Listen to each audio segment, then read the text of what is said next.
the forest recedes.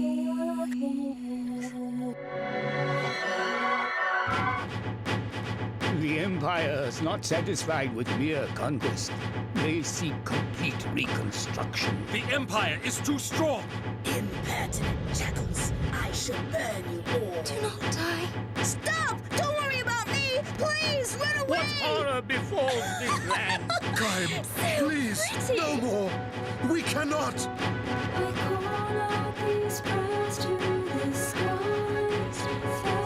Fill me with thought. See your face. I carry these memories inside. Thoughts of the soul. Colored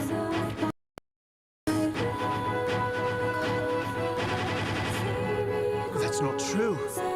You carry the awful weight of the seal. We must find you a place to rest. Allow him to bathe in her gratitude and love. I truly love Furiai with my innermost soul. The goddess will die. No, that's not true. You lie. Watching you. No more gods. We are free.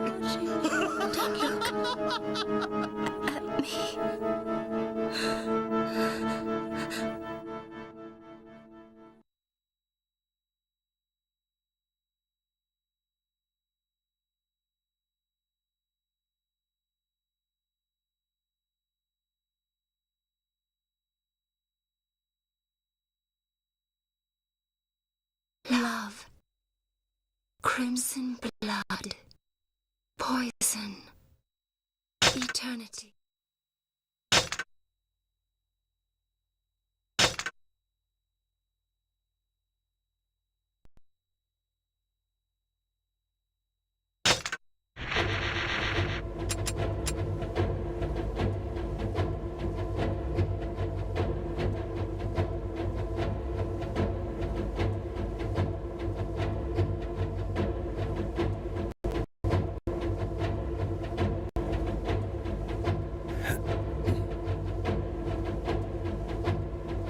Hey, hi, yeah, hello.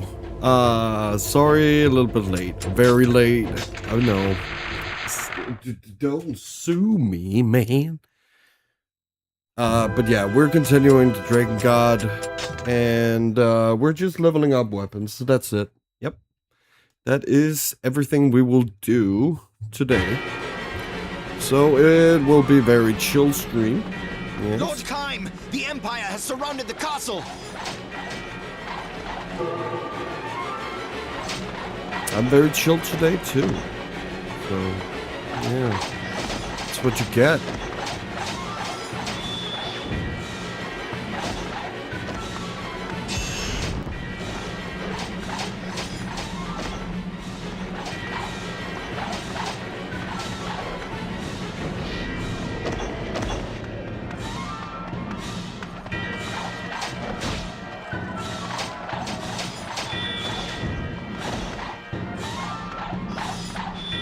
I'm so used to one-hit combos, so when it's free, it's weird.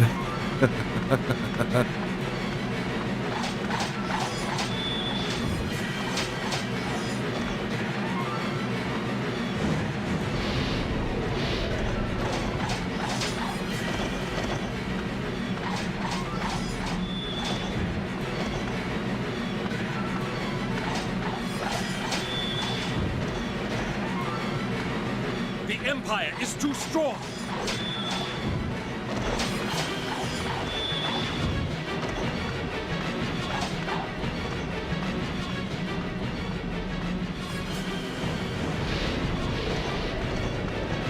Show no mercy.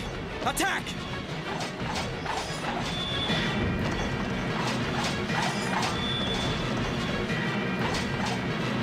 Oh my. Yeah, I keep pressing 1 to, like, short of the combo. God damn, dude. Ugh.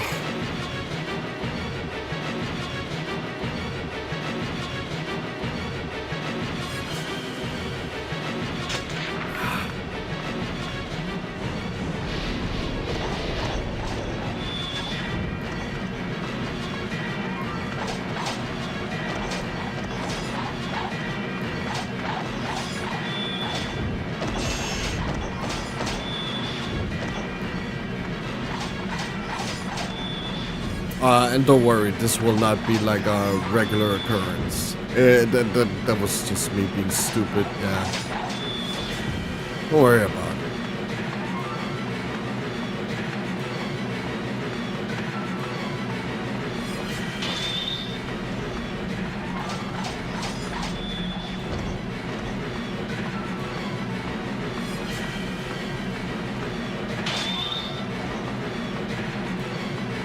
I will be better, but doesn't matter right now, not so much.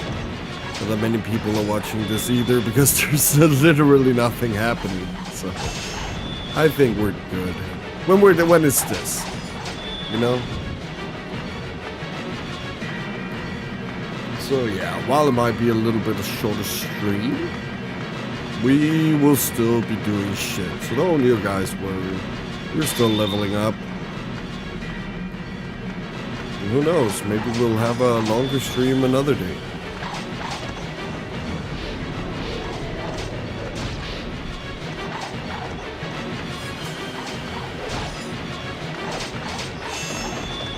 But I played the new Hell World 1.0. It was weird. Like, I've been playing the game a little bit, like not I haven't completed it or anything.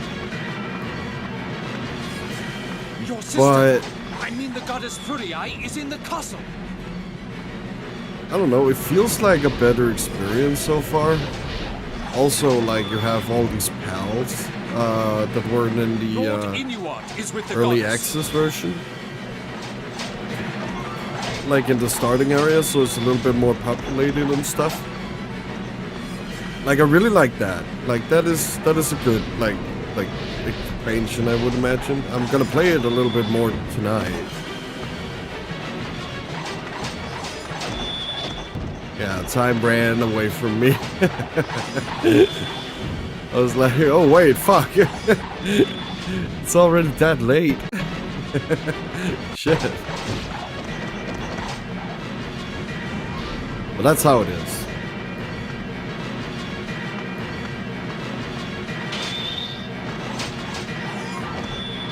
So yeah, today we're just gonna fucking chill to some Drakengard.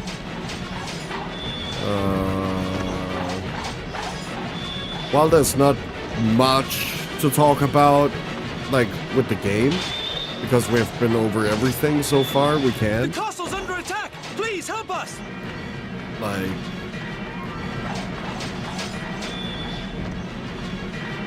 So could talk about something else. I'm just so, like, flustered right now. It's just, ugh. Woo, whoa! I need to do this. Holy shit!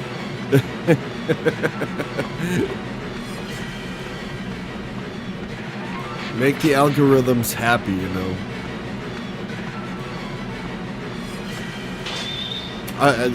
But yeah, of course I was supposed to stream today. The time just ran away. But we're here now. Better late than never, right?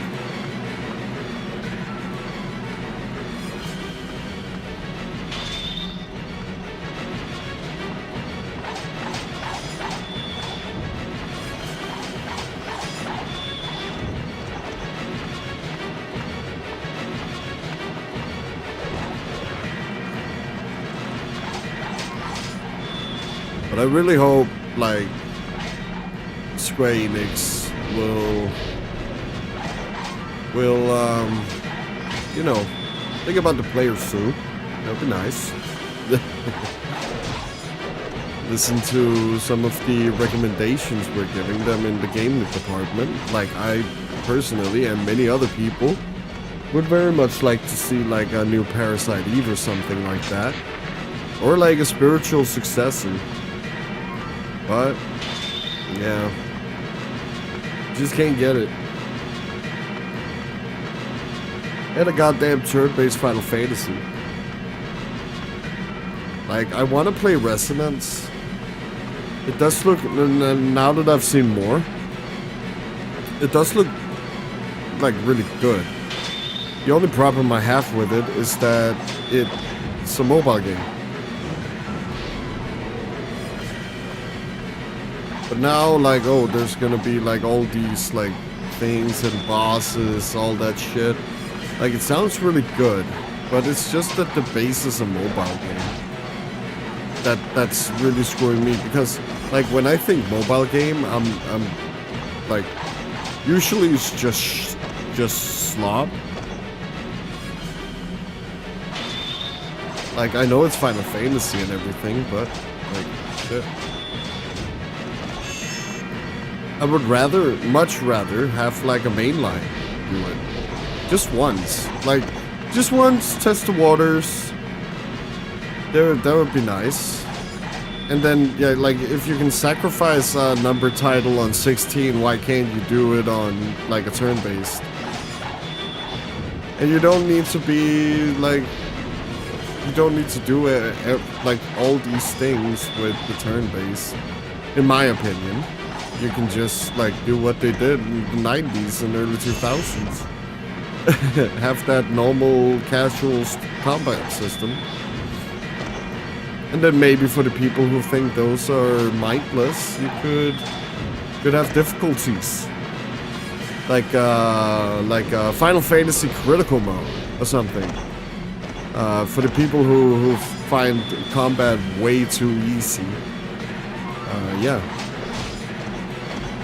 Like that could be like a thing they did, like kind of like they did with Final Fantasy VII Remake, where you had the ATB system, so you could shift to that other mode. What's it called? Assisted, I think, where everything has become turn-based and it'll auto-attack and everything. Like, kind of like that, but you know, done better. Like, done so you can actually play the game. I remember the first time, like, when it was original release for the PS4. Like, why could we not go above easy difficulty with it? Like, what?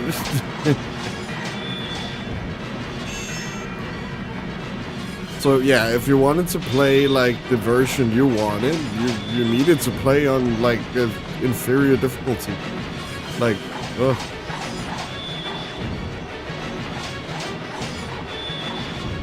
So yeah, I hope we okay, so this one should be almost level 3 now, I would imagine.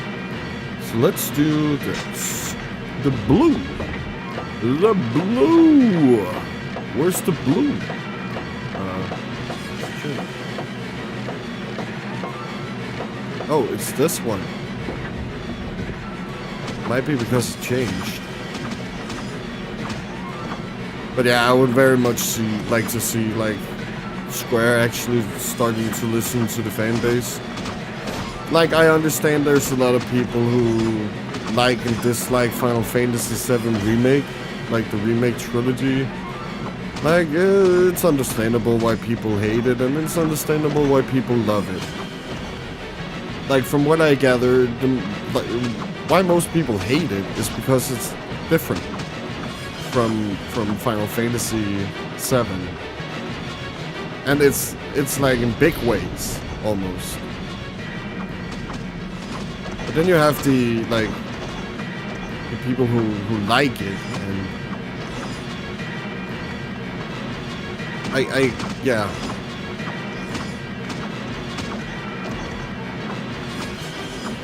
But I guess like because people think it's like too anime. But you also gotta remember, Final Fantasy is anime. Final Fantasy is like a shonen. It's always been like that. But I think why it's different now, and more people notice it, is because anime has become very anime. Back in the 90s and stuff like that, when Final Fantasy VII were being made, you gotta look at the popular anime at that time, because that's how they like drew inspiration. so it was gonna match the tone of that time it was made in. So yeah, while Final Fantasy VII Original is more serious and stuff like that, you gotta remember that was the environment of like anime. You gotta remember that this was the time when like Ghost in the Shell and stuff like that came out. So anime was a little bit more serious.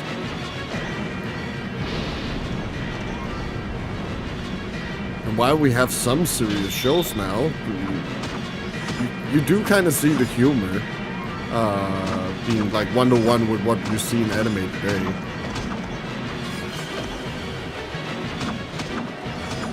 And some people don't like that, and like, fair enough, I understand. I don't like some of the directions too. Sometimes it becomes a little bit too much silliness.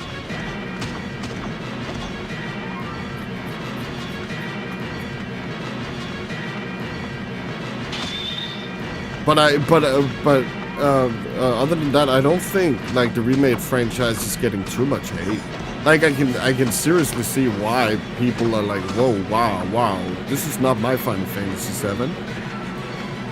Like sure, I can see that. Like, and I've played them. I like them. Like, of course, the box throwing. No, I did not like that. Most of my problems started with Rebirth. Like I thought remake was competent, trying to do something with the whole remake thing. Okay, cool. That's fun. It's what people wanted, no. They wanted like a one-on-one remake, so they could, you know, put away that PS1 case and then play the new one. Have that bigger, better experience. But it's not like that, and yeah. So yeah, I'm split. I'm kind of split on the direction of Final Fantasy VII Remake Trilogy.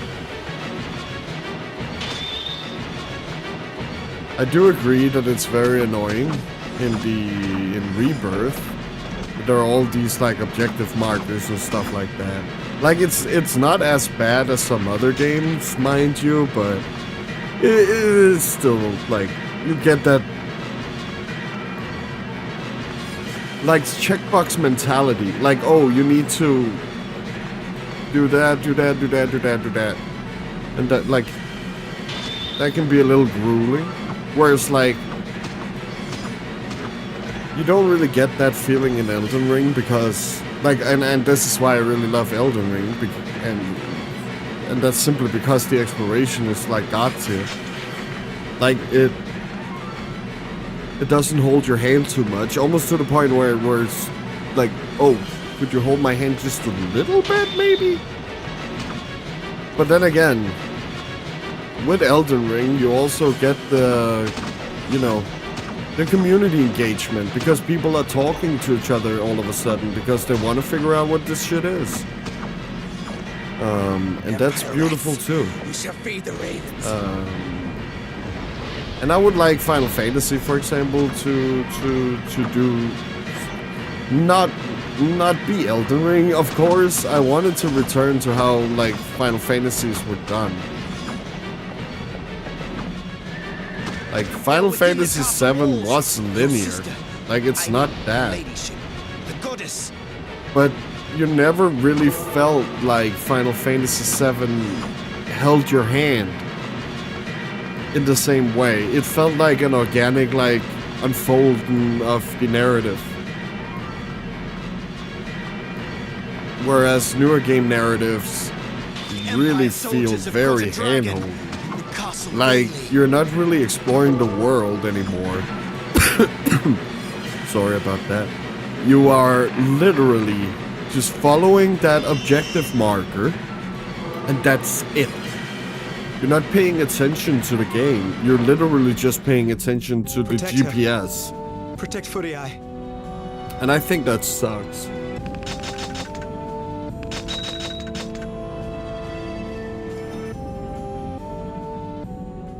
Like, that's one thing about, like, survival horror I really loved.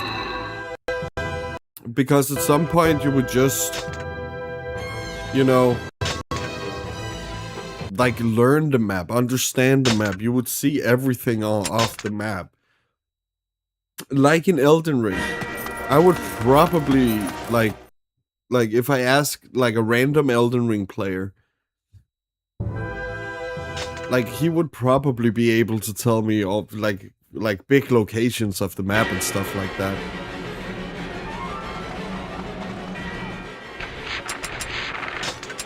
Whereas, like, in Assassin's Creed Origins and stuff like that, you wouldn't. Because you've literally just walked from one objective to the next. There's no exploration involved.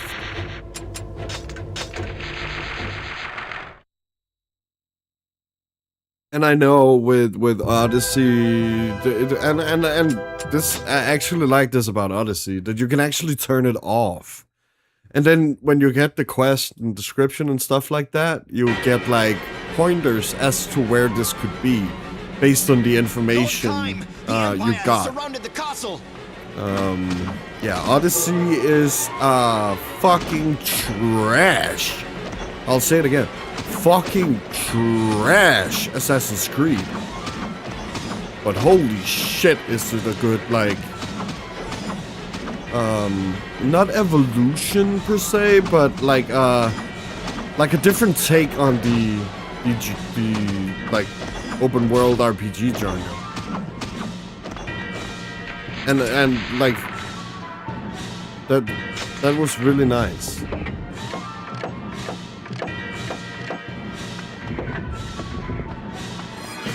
And I usually don't like praise Assassin's, like, new Assassin's Creed. Like, I liked Origins, what's it called? Origins, Odyssey, and some of Valhalla. But not like big fan of it. But at least it kind of went with the narrative of Assassin's Creed.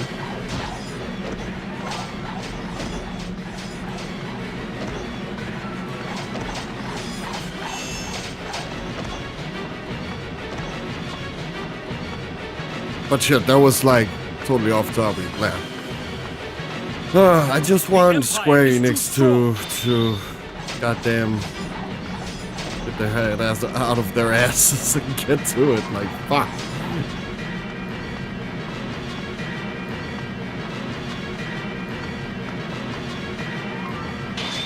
And I like Yoshi P. It's not bad when I talked about 16. I just don't think 16 was good. From the MMO design to literally, I know it's the same director, but like literally taking the combat of Devil May Cry and putting on a Final Fantasy skin. Yeah, no. Like here's the thing. If I'm playing like a specific franchise, it's because I want what the franchise can provide. I play Resident Evil because I like horror. I play Silent Hill because I like horror. Not because I want to play a fucking dungeon crawler, 4-player co-op dungeon crawler. You know, it's stupid.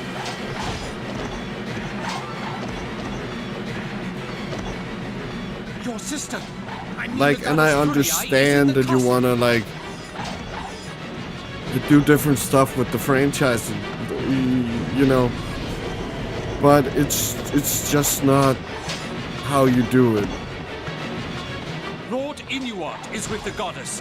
It's kind of like from Kingdom Hearts 1 to Kingdom Hearts 2, where it's like, oh yeah, it's kind of close in like the combat and everything, and they evolved everything, but like all the RPG shit was taken out. There was also no platforming, because people did not like the platforming for some reason, but it's actually very easy to do. So in Kingdom Hearts 2, they literally just fucking removed it. Like, what? Are you dumb? So now Kingdom Hearts 2 feels like a Devil May Cry game. A very stylish game, you know? And I don't think that was the right direction to go in, personally. I would very much have liked to see, like, Kingdom Hearts Evolve that like, I guess I would call it RPG action instead of action RPG, because it emphasizes the RPG part. Attack! Because it leans heavily toward that. Whereas like Dark Souls, I know I've called Kingdom Hearts 1 like a prototype Dark Souls. But like even Dark Souls kind of leans more into the action part. Whereas Kingdom Hearts 1 was like, you could very much feel the RPG. Like levels actually had like a, you know, a point. Whereas in Kingdom Hearts 2, it's, you can play Kingdom Hearts 1 skill based. That's not what I'm saying. But it just feels like Kingdom Hearts 2 is leaning way more into the action than the RPG part of it, compared to what Kingdom Hearts 1 did. And Kingdom Hearts 1 was also way slower, which, for me, I guess, felt really good. And also complemented the story, because Sora just started out.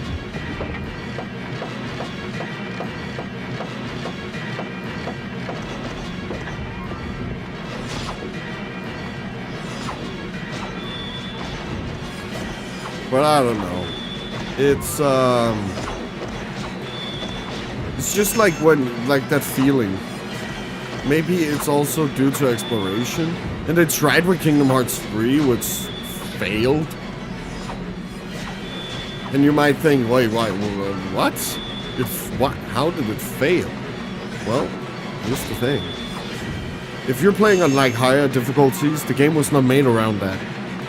The game is not made around critical mode like Kingdom Hearts 2 FM is, because they like kind of rebalanced the whole game and everything. So one of the biggest things about Kingdom Hearts 3, that is one of my biggest gripes, is that these maps are so big and you don't get autosaves or anything. So if you die to the last like group of enemies that are on the map before you like go to the next map, you have to do it all over again and you lose all the experience. See, this worked in Kingdom Hearts 1 and 2 because the rooms, they were using rooms instead of like open maps, or like, you know, open, yeah, whatever they do. what can we call them? Because they're not sandboxes, they're not open worlds. It's more like open, like very open rooms. But they did not take into account that with higher difficulties, you probably need like an autosave or something. So when you clear an encounter, it will be saved. Or every second encounter, or like something like that. Just to make it not as stupid. And also the enemies in Kingdom Hearts 3 are okay, but they're not like great. They still have some of that DDD energy, and that's not good. With you being hit off screen and stuff like that, it's just not great. And when you die, like you do feel like it's total bullshit half the time.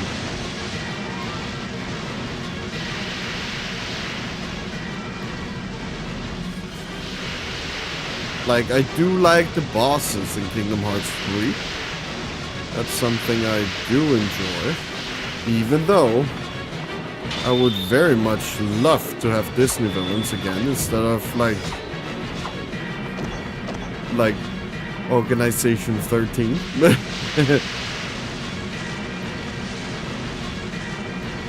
Because that was so special in Kingdom Hearts 1. It felt really good fighting the Disney villains. And we haven't really done that since. Like last time we did that was... Shit. That was Dream Drop Distance, I think. Where you could fight Pete. Or the Frankenstein-looking Pete. I can't remember his name. Like, that was probably the last, like, Disney villain we fought.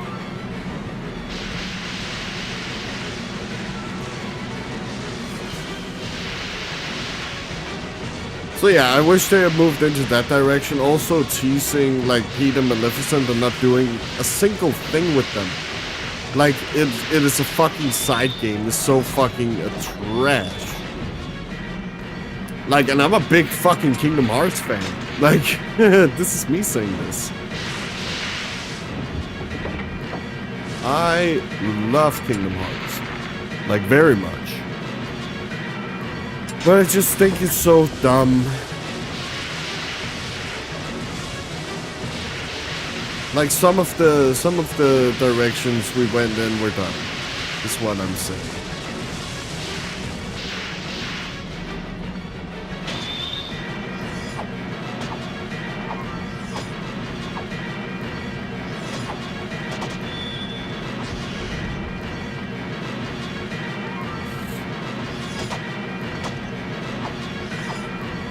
But it also seems with Kingdom Hearts 4 that maybe we're gonna age things up a little bit.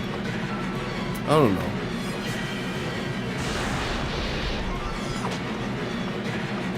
Does kind of seem like it. Like, people are older now and we will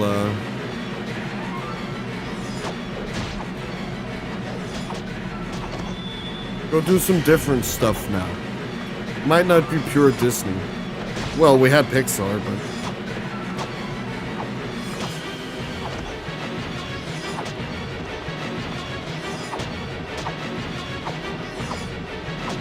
And while I did like, compared to Kingdom Hearts 2, I didn't really like the story progression with you returning to worlds like that. It just seemed like, oh, reuse. And it wasn't really done that well. If, like, and this goes into like the Devil May Cry thing. It felt like you were playing stages, you know? And then you get like story, and then you get another stage. Kind of like what Devil May Cry did.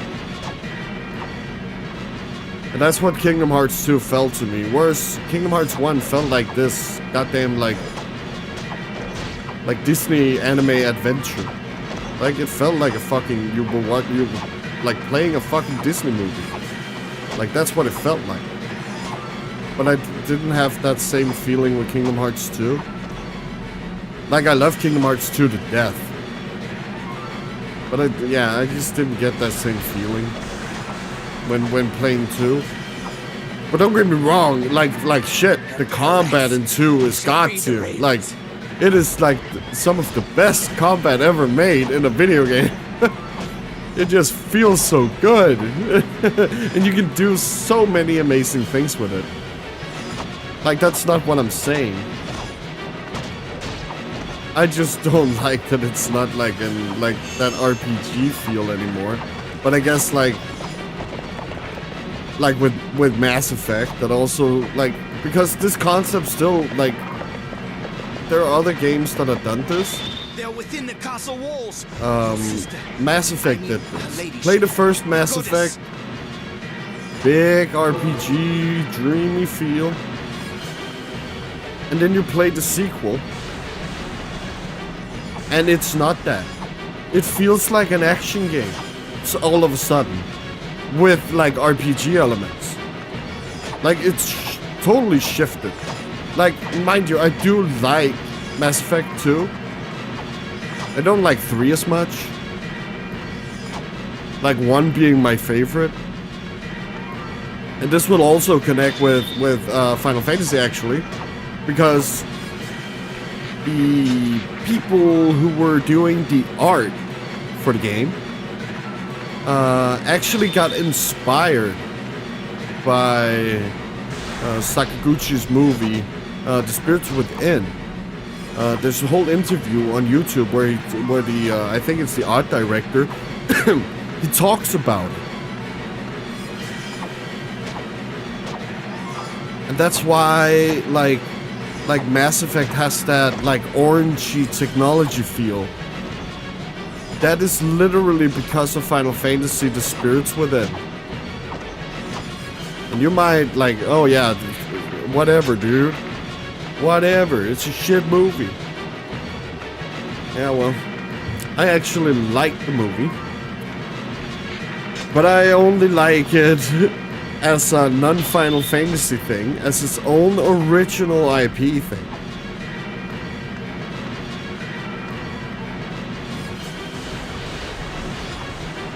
And I don't know who made the decision to call it Final Fantasy. If it was Sakaguchi himself, which, like, okay, yeah, that's fucking stupid. But I think it's because, like, it got that much backlash. It's because it was called Final Fantasy. Because you get those expectations and then you're like, wait, what?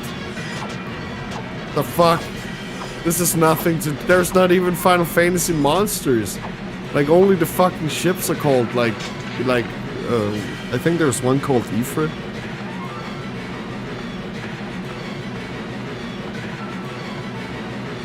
And that sucks. Like, that was so bad.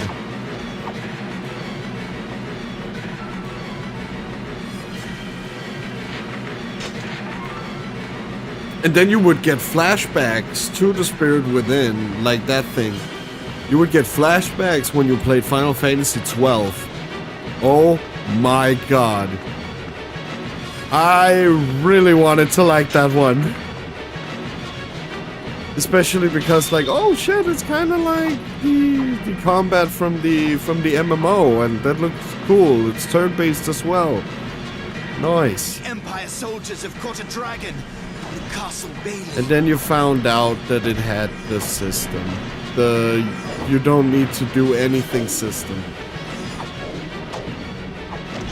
The literal, like, I'll play the game for you system. And I did not like that. It just became too mindless. I don't know. I usually don't like RPGs when you can do auto things. Protect her. Unless you, like, it's Freya. like, oh, auto melee when you do, like, grinding and stuff like that. That's fine.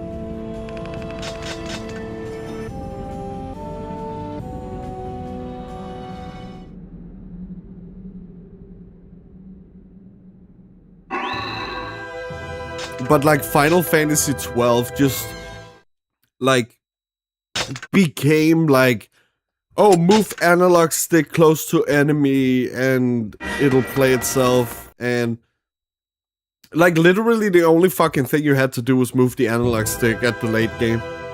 Like, it was so dumb. It's a little too much.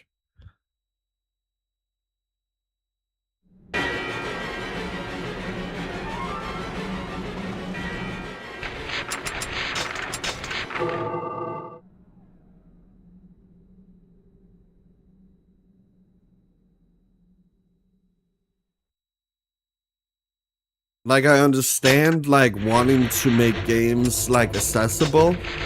Like, I very much agree with that. Like, I want as many people as possible to play video games. It's like, it's not like, oh, you lack skill, you cannot play, bitch. No. Like, but there are better ways to do accessibility. The Empire has surrounded the castle. Like with the new controllers. Like, great. Awesome. Yeah, do that. That's super smart. More of this. And then instead of like putting all these things in the game, so like, oh, things need to be way bigger, so it's really annoying, or it needs to be way too handholdy. Like, do stuff like that instead. Make a TV where it's easier for, like, people who are not great at seeing. I don't know. Not specifically blind people, but how do you say that? Like, people who can't see well can, like, see better.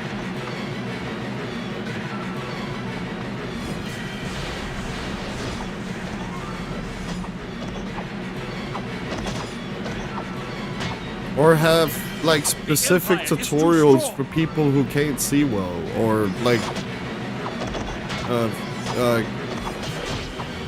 yeah, people with disabilities. Like, do other things. You don't need to I don't want to say, like, ruin games. It's not what I'm getting at. I just think there are better ways to make things accessible.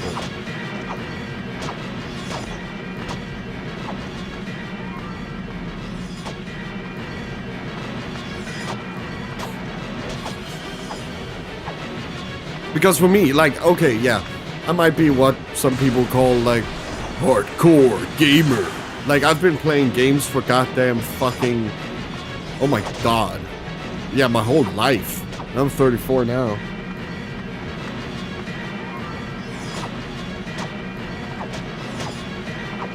Like, the over-tutorialization of things have become way too stupid.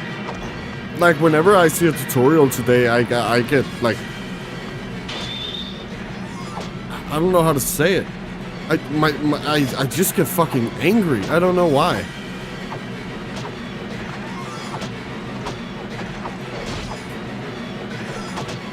And it's specific. Also, like, some of these tutorials are fucking stupid. Because, okay, you have the X button that interacts with everything. Okay, great. Your sister. But then you get a tutorial, like, right after where, oh, did you know you can climb things with X? Yes, you said that. And then it'll say it every time you can interact with X on something. Like, why? I don't need to know. Like, you already told me, like, 3 times that X was the interact button. I don't need to know that I can mantle this by pressing X. Like, what? I can see the button icon. You made it as easy as possible.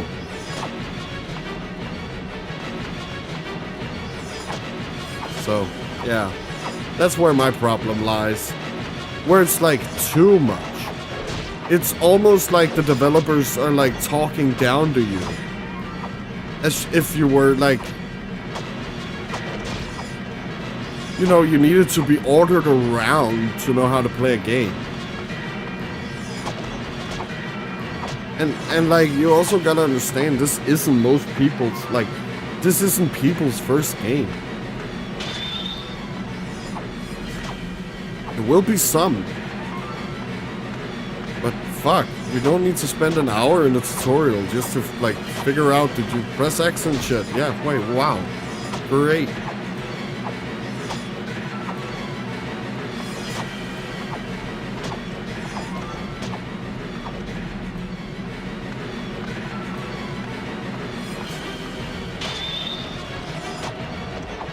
I'm not saying we should get rid of tutorials, it's not that.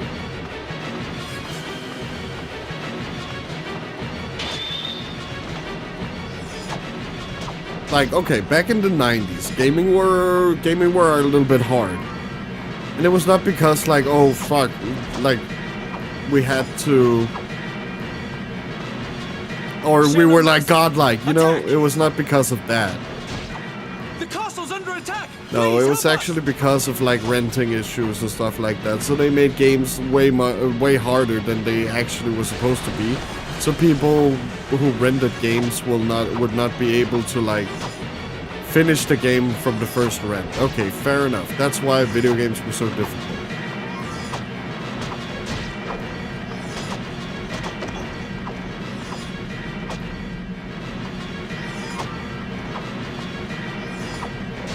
One sec.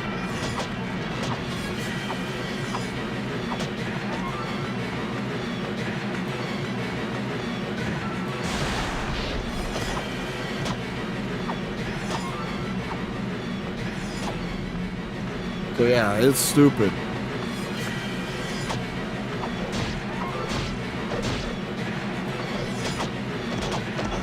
Oh yeah, my point. Fuck. I got lost in the sauce. But the developers were very smart about this difficulty thing. Because in the game design, you had tutorials. But you never really noticed it being tutorials because it was sometimes very well written into the story and stuff like that.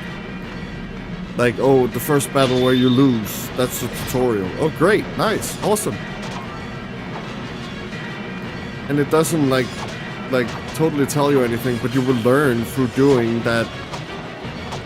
Oh, don't fight these guys, or oh, fuck, I can do this.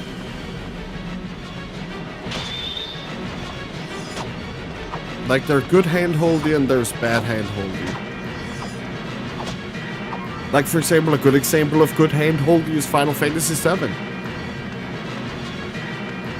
You do have, like, tutorial rooms where you can talk to specific NPCs if you want.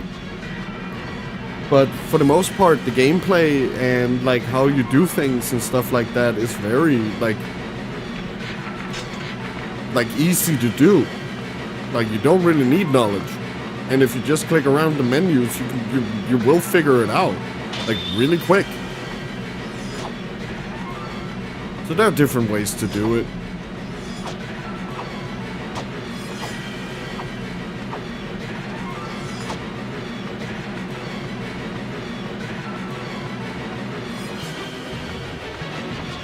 Or like Kingdom Hearts 1, where you like spend an hour on the island. While you know it is a tutorial, it doesn't really feel like one. It just feels like that, like, oh, it's the opening, you know?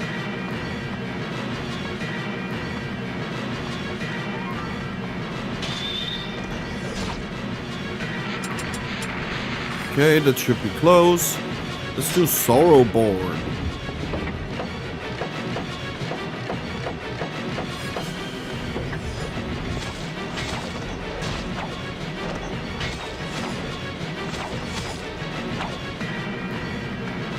Or like, just for like a funny one, think whatever you will about the voice actor. I have no thoughts. I think it's stupid what they did and stuff like that.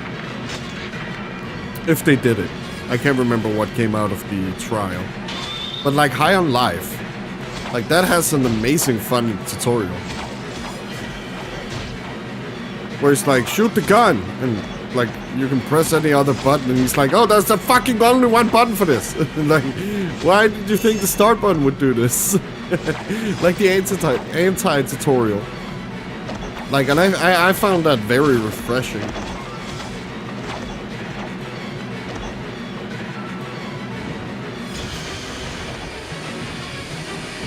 Like, because I feel like you can dumb it down too much. Like, a little bit too much. Like, but I guess it's like, oh, you need to know your audience, like with FromSoft and the Claire Obscure developers. I can't remember their name.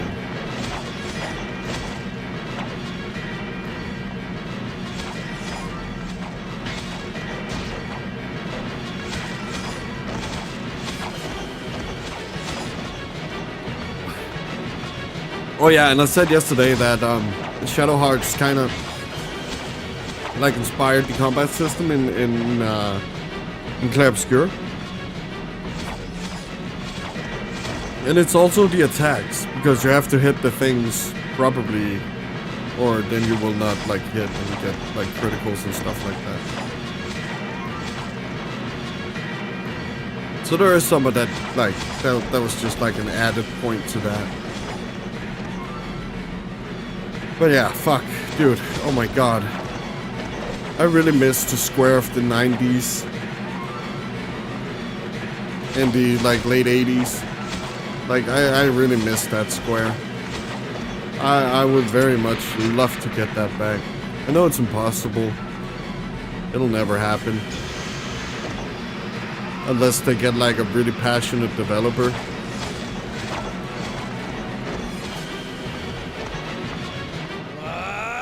And I love Tetsuya Nomura. I love Yoshi. I do not really like the other guys.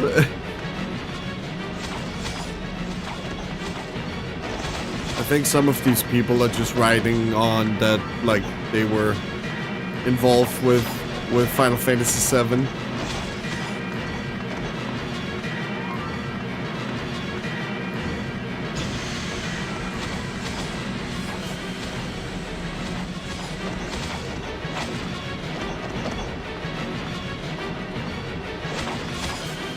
And like, fuck, who directed the original Final Fantasy VII? I just want to know. Because I think it was the original director who actually wanted to kill off every party member you had. And then Sakaguchi was like, no.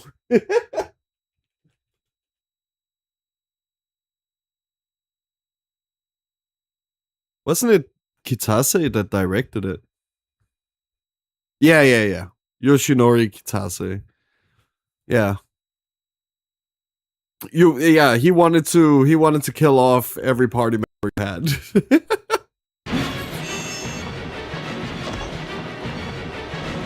I think it's in an interview.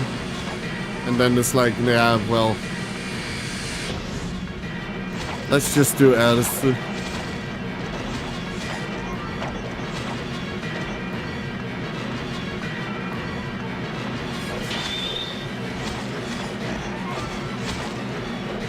Like, because some of their ideas are just, like, crazy. Like with what they did with Final Fantasy VIII. Like, I really did not like Final Fantasy VIII as much as I liked Final Fantasy VII and 9. I really love 9. I think it's the best Final Fantasy. It's good for everything. You got the normal casual experience, you got the speedrun experience, you can even do like a insanely hard mode experience where you do like level 1 runs. Like you could do everything almost in Final Fantasy IX. It's crazy how much like thought went into that game. And it's so sad that like so many people got turned off because of the art style. Like what?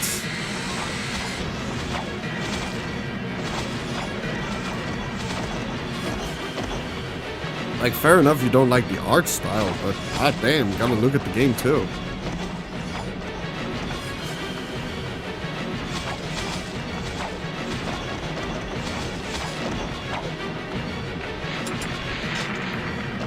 But yeah, at that point in Square, there was kind of like a divide between the old crew and the new crew. Like, Tetsuya Nomura also wanted to like make like the realistic like character designs, and they kind of like came to a middle ground with combat being like these standardized like normal looking designs where it's more realistic, and then you had the overworld where it's like, oh, it's cheapy now, like the old Final Fantasy. Whereas Sakaguchi only wanted the cheapy style, as we saw with Final Fantasy IX, and the new crew only wanted the new style.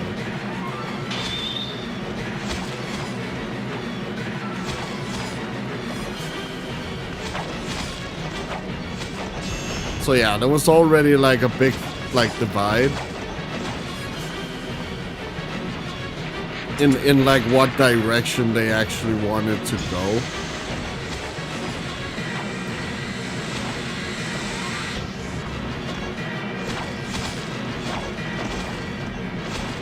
But there's just something about a Sakaguchi game, you know?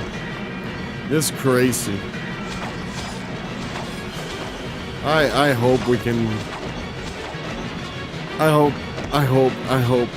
I know I did get Fantation. I haven't completed it yet. Played a little bit. Like, I don't like the combat system, but that's mobile. Story seems fine so far. But like, oh, I really wish it was your like standard like RPG experience.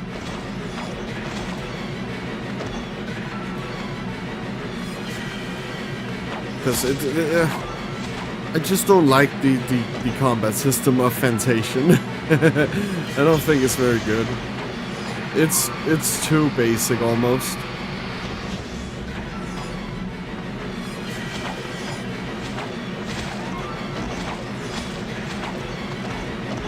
So I think for the remaster or re-release that they would have, you know, changed it to something consoles and like PC gamers are used to. And not have kept the mobile combat. I think that would have elevated the game a lot. Especially because we don't really get games like that. The only fucking, like, company that does it, like, traditional, that is Atlas.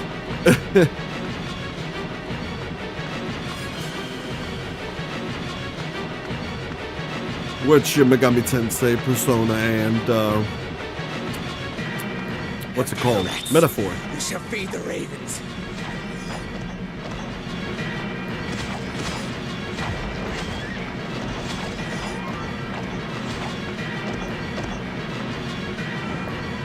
They're within the castle.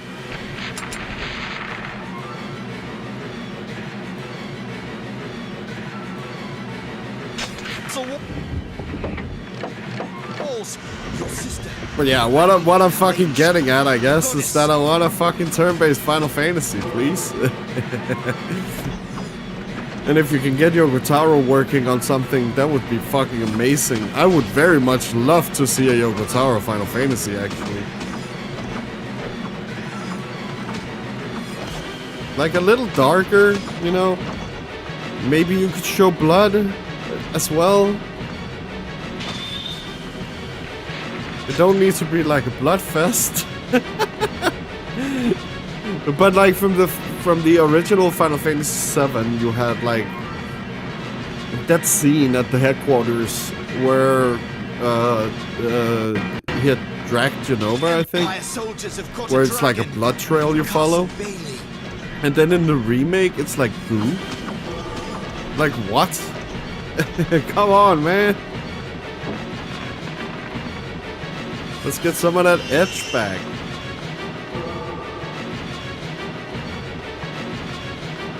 Like, dude.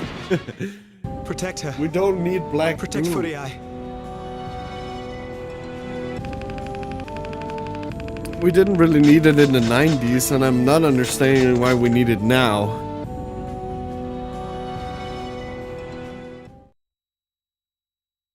Like, it was also to elevate, like, the seriousness of what the fuck was going on, you know? So yeah, fuck, like, oh my god. I wish it would grow up a little bit. Like, I wish we could treat, like, video games like music and like, film.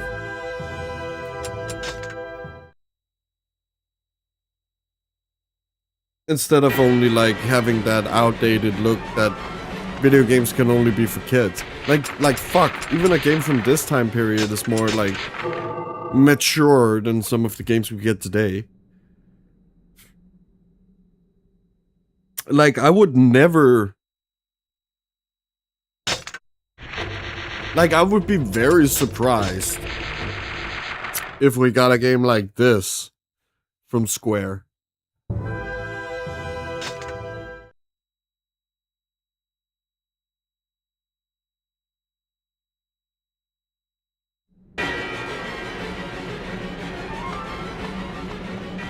Lord Kaim, the Empire has surrounded the castle. But then I don't understand this part. Also, we talked about, like, Final Fantasy being a shonen. Yeah, that's true. But now I'm thinking also, because we see, like, okay, what are the most popular shonens, like, today? Like, right now. Oh, well, we have Jujutsu Kaisen, we have Demon Slayer, we have Chainsaw Man. I don't know how popular that is right now. I think it reignited in popularity after the Rese movie. Really good movie, by the way. If you haven't seen it, fucking do it. Like, don't even watch the fucking, like, the show. Just watch the movie.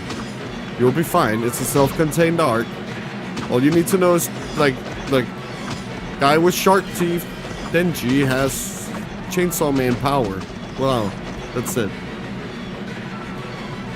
Like, it's so amazing. I fucking love Chainsaw Man. But then, you know, you have like Final Fantasy VII that feels like way more for a younger audience. Like, it gets a little bit too stupid sometimes. I think I'm fine with the red scene on the ship where you play cards.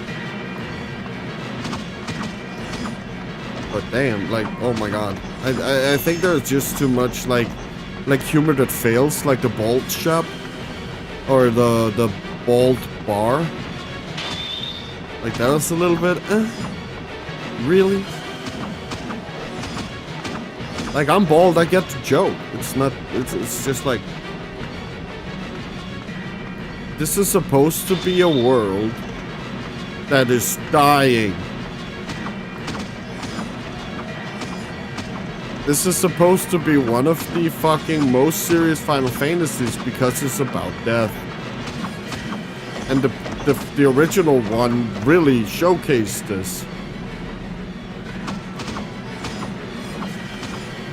But the new one, like, yeah, it tries to do something different. I understand that. I'm just not a super big fan of what they're trying to do. I would very much have loved to also have it closer to the original in terms of, you know, the seriousness of it. I have been complaining about the seriousness in voice acting and stuff like that, but now it's like the seriousness in game. Because if the characters don't really take it serious, why should I? Because the characters are like a window into how I should feel.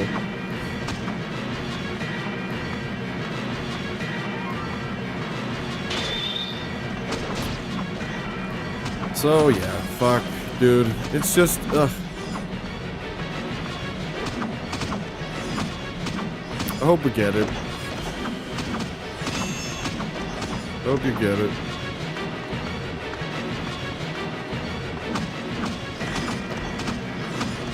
Because sometimes it's so, like, it's such a, I don't know, obscure, like, weird, like, thought. I want to fucking be able to, like, explain it correctly and right.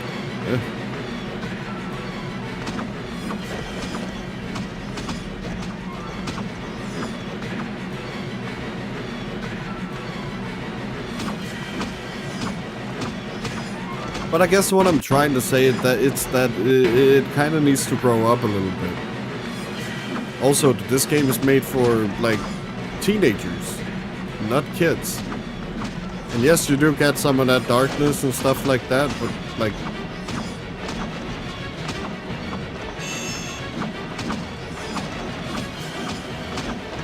Like with the scene where I think it's Rebirth, where Cloud is about to kill Tifa. Like, I really like that. Like, because the will of Sephiroth is, you know, infecting people who have Mako infusions. The castle's under attack! Please! Like, I like that. Yeah, sure, it makes sense. And also, another problem with Final Fantasy VII Remake is that it feels way too much like a sequel.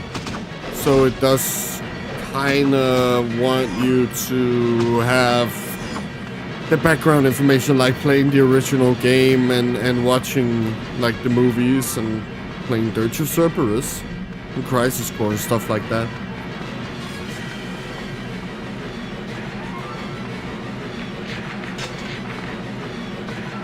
So yeah, not too big of a fan of it. I will still play the third part, it's not that.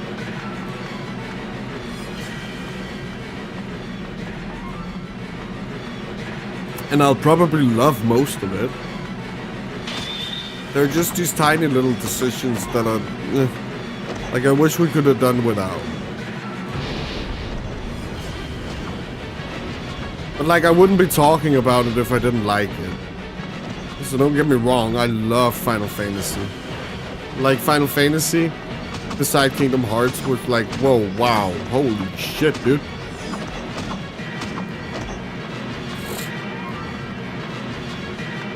And like, I played 9 first. I didn't play 7. Like, I can still see, like, 7 is insane. And no, it's not like, oh, childhood bias on, like, oh, I like Final Fantasy 9 over 7. Like, no.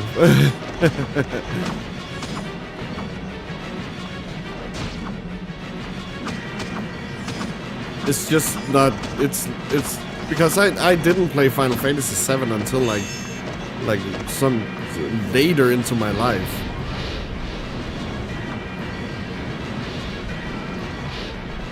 Because I heard how good it was and I really loved Final Fantasy 9.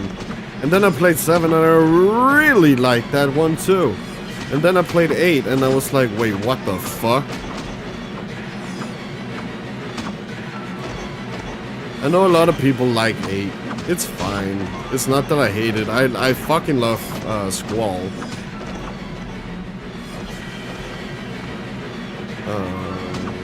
Especially in Kingdom Hearts. I really like his design.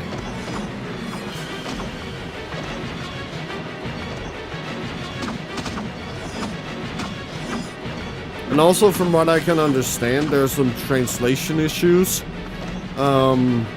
Or localization issues, or whatever.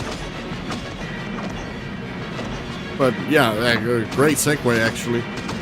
When Squall says whatever, he in the English version he says whatever like almost every time. But in the Japanese version, it's actually more nuanced. If I remember correctly, it's how he says it.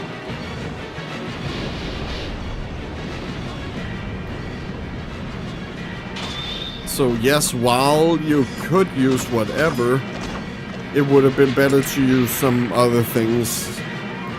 Like stuff like that. Because it doesn't hone you into like relationship stuff when he just says whatever.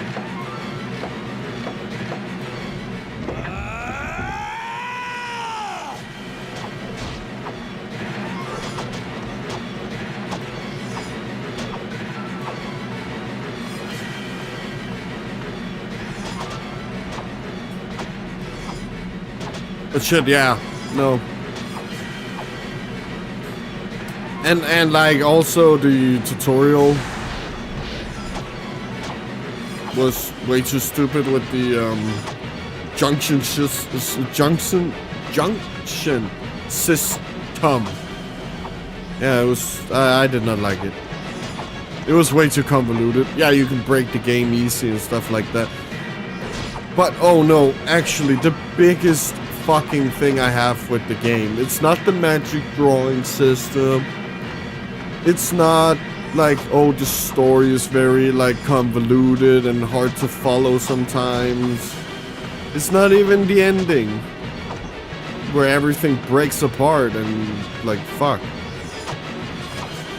The thing I hate the most about Final Fantasy VIII is the leveling system. I do not like when the game follows your level like that. Because also, in Final Fantasy VIII, if you never really level up throughout the game, you're gonna have such an like easy experience. Like some of the boss fights is actually recommended that you do not level up. Because they will start getting attacks that are too difficult to deal with. Like, what? Like, I like the old way of doing it, where you had zones with enemies of a certain level, and then you would level up there, and then you would, like, go to the next zone where they were, like, even, like, harder. And then whenever you, like, came back, and then you fought the enemies and were like, oh my god, I've become so strong now. Like, I like that so much more, because when you finally, like, return to, like, old locations, also, a good example is, like, Kingdom Hearts still. Oh, no, actually not. No, because the enemies become stronger throughout the game, which I also like. That's also a good way to do it, and still hold, like, have, like, a difficulty curve. What's a good...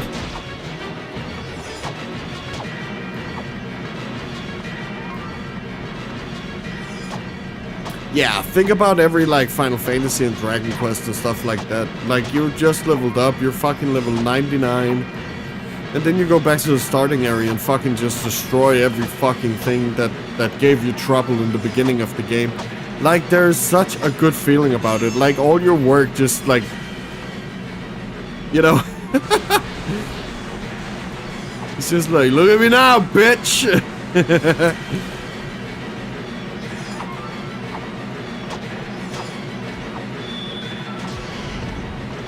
So that's why I really like the... having enemies not scale with you. I think it's lazy. I don't think it solves the problem of grinding. Because if it's not levels you're grinding for, it's materials. Or something else. Or, hey, you need money. You know?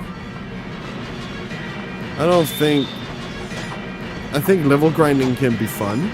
If done right.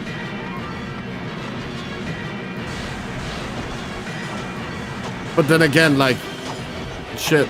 Like, I like this type of thing. So yeah, I'm just weird. I'm just weird like that.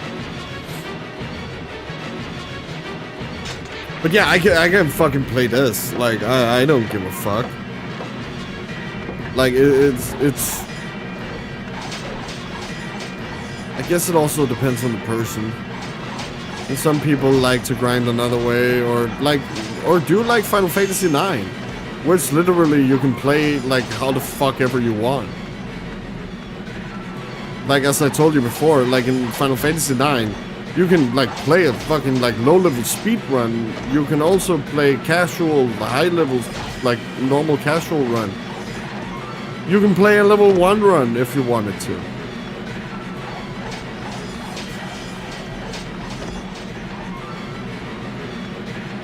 And if you know, like, outfits, things, like the ability system you have in the game, which is an evolution of the materia system, like, you can do crazy shit.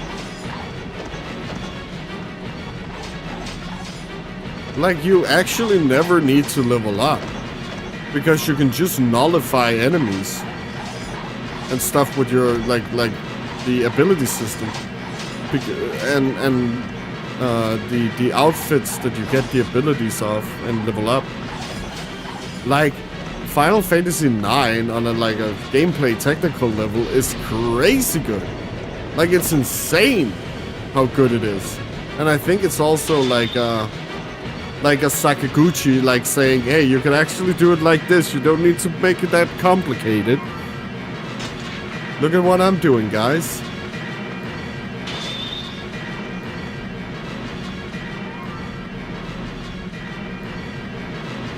So yeah, I would very much love to get a guy that's, or a girl, woman, who is that passionate. Like, that doesn't matter to me if they're male or female. They're within the castle walls. Your sister, I mean her ladyship, the goddess.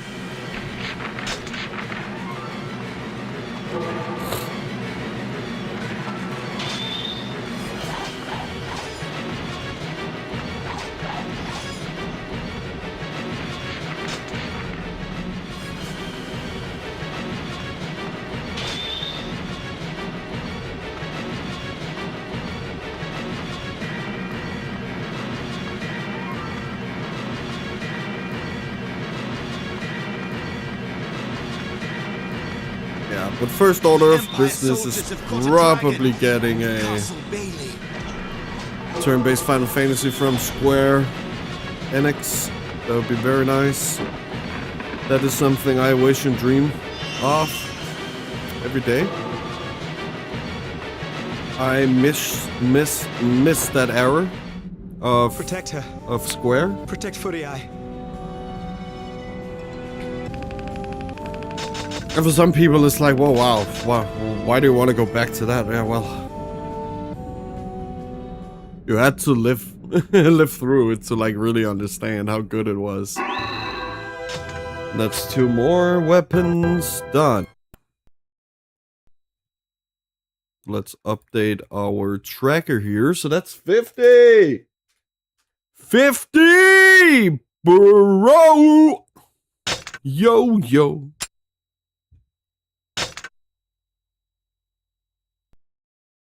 Whoa. No. Don't need to do that. We need to do this and then do that.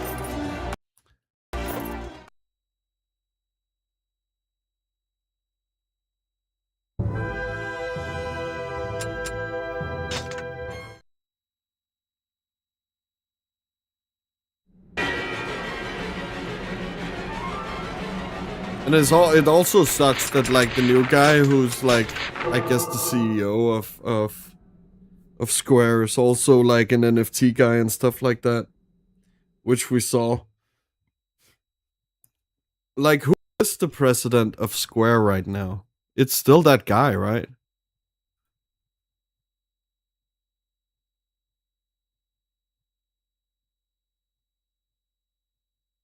No, not the Square Enix store.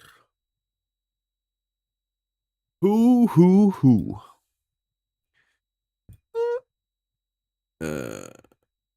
Wait, what? Oh no, please. Don't do that. Okay.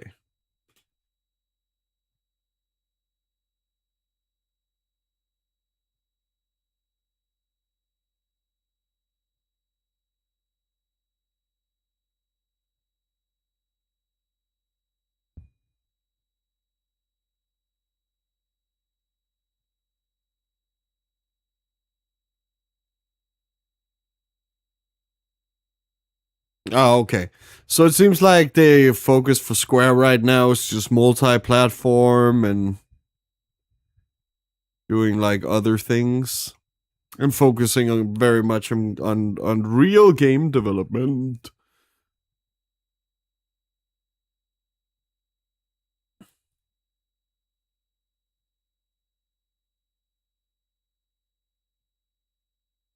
So, yeah.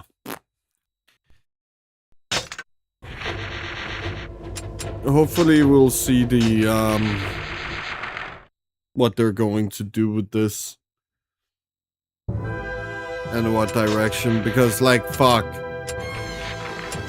Also, Kingdom Hearts fans have been waiting forever for Kingdom Hearts 4 now. Like, it's stupid long.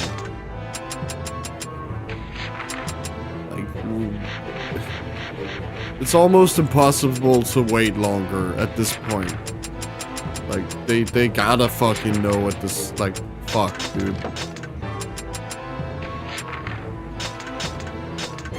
It can't take that long to make a fucking game, dude. And then I would imagine like Tatsunamura need to fucking stop having so many goddamn projects going on at once and just focus on one thing at a time. Because the fan base is so fucking split.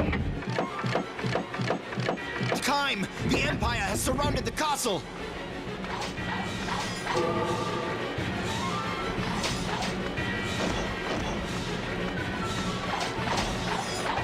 And like, I don't want another big wait. Also, it's so stupid. We could have gotten so many Kingdom Hearts games. Like mainline. Like, we only have 4, which is stupid. Like, why did we not continue the series? And now Tsuru is about to be like on pension and shit, so fuck. And then new people are like supposed to take over after this. some of whom who worked on that new The World Ends With You. That wasn't very good. At least, and it had some major like localization issues as well. If I remember correctly, many people were very annoyed about the localization of it because it literally changed how you would see characters.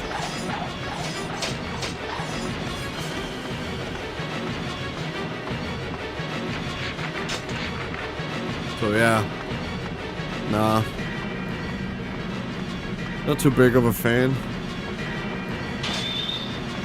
I heard the first one was really good. Maybe we'll play that at some point. But yeah, I'm mostly a Kingdom Hearts fan. Like, I like Tetsuya Nomura, it's not that. It's just sometimes he goes way too hard into anime.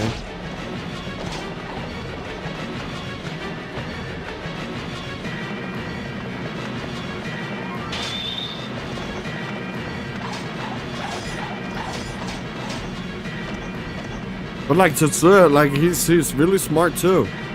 Did you know that he was actually the guy who came up with the limit break system? And some of your favorite stories from Final Fantasy VI was actually also done by him.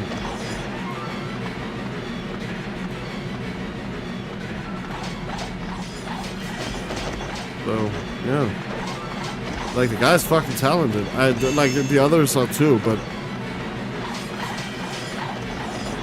God damn.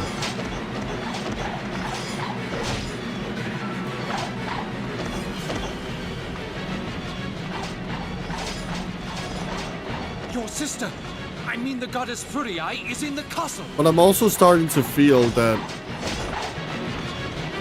you know, Sakaguchi's inputs on their creative ideas made them make the games that we're so fond of, like Kingdom Hearts 1.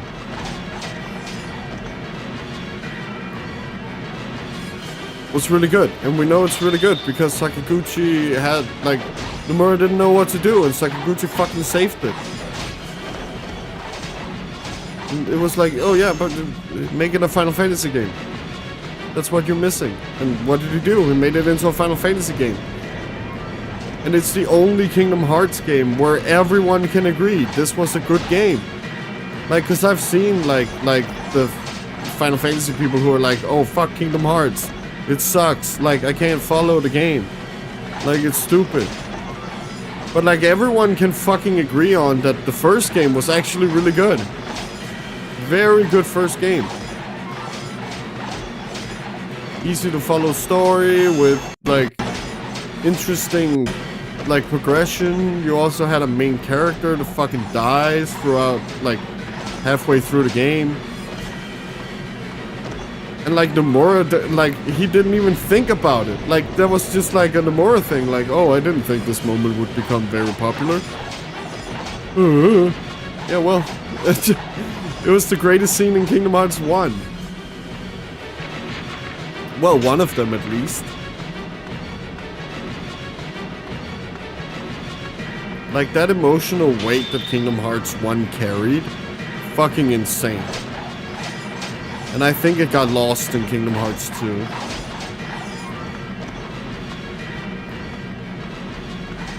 Because of the, I guess, restructure of the game. And I like Kingdom Hearts 3 from trying to be more like Kingdom Hearts 1. The castle's under attack! Please help us! But that failed too. Like, it tried to mix it, and you can't. Or it's at least extremely difficult and they goddamn failed.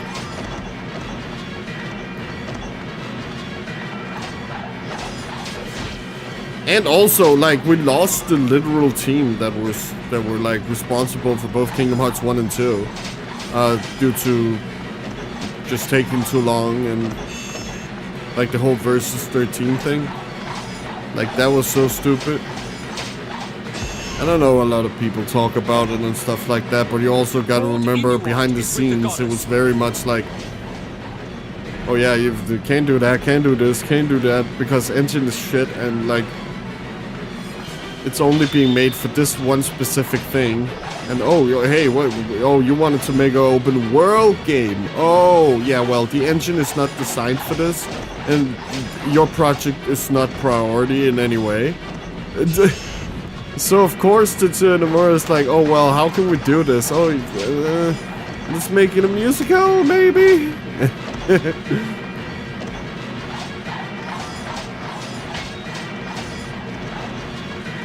I would very much like say that that's probably how it went. Like him just trying to figure out how the fuck can we make this work. And then he got inspired by Les Miserables and was like, oh, maybe that'll work.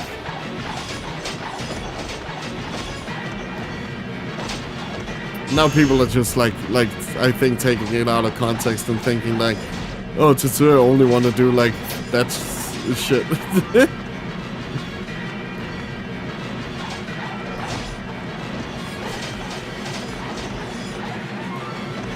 I think that decision was Tetsuya on panic mode. Like trying to figure out how the fuck am I gonna make this work. And I also think that's why Tetsuya was very much adamant of using Unreal Engine to do his games from now on. Because that was like one of the first things they fucking did when Kingdom Hearts 3 came into like big active development. It was like, oh, let's get this shit fucking engine out of the way.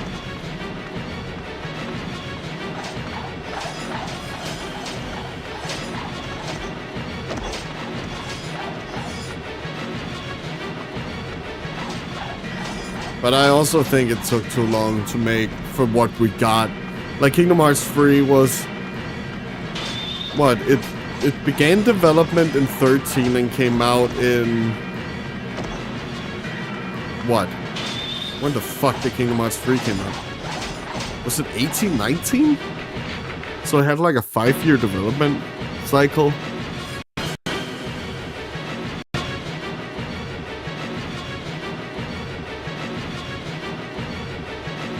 Yeah, 2019. And I know it was not in active development for all that time because of the engine that they needed to like remake everything and stuff like that. Yeah, I get it. But like from what we got, like Kingdom Hearts 3 was such a bare bones game. Like it had almost nothing. It had one super boss that was extremely easy. It had I think it had the mini games, which were brain dead. I fucking hate the mini games. They were not fun. Not in the same way like Kingdom Hearts 2's minigame were.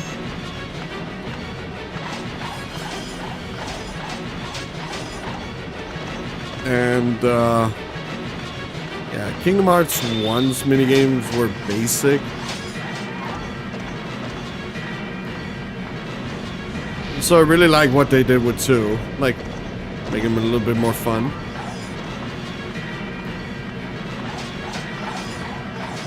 But I'm not opposed to like with Final Fantasy 7, when you just like randomly out of nowhere, you know, like when you're in the Snow Village in Final Fantasy 7, and to get down from the mountain you need to snowboard. Okay, that is not just a mini game anymore.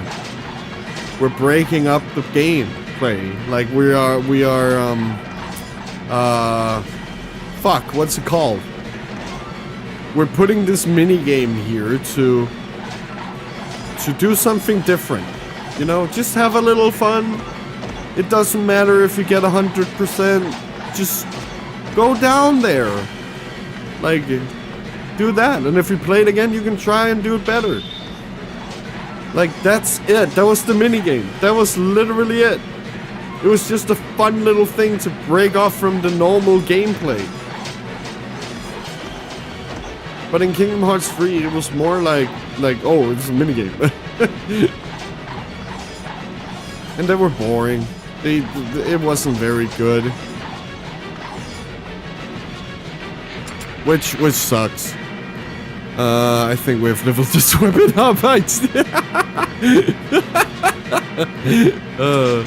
Let's do Devil's Kill. I forgot to change weapons.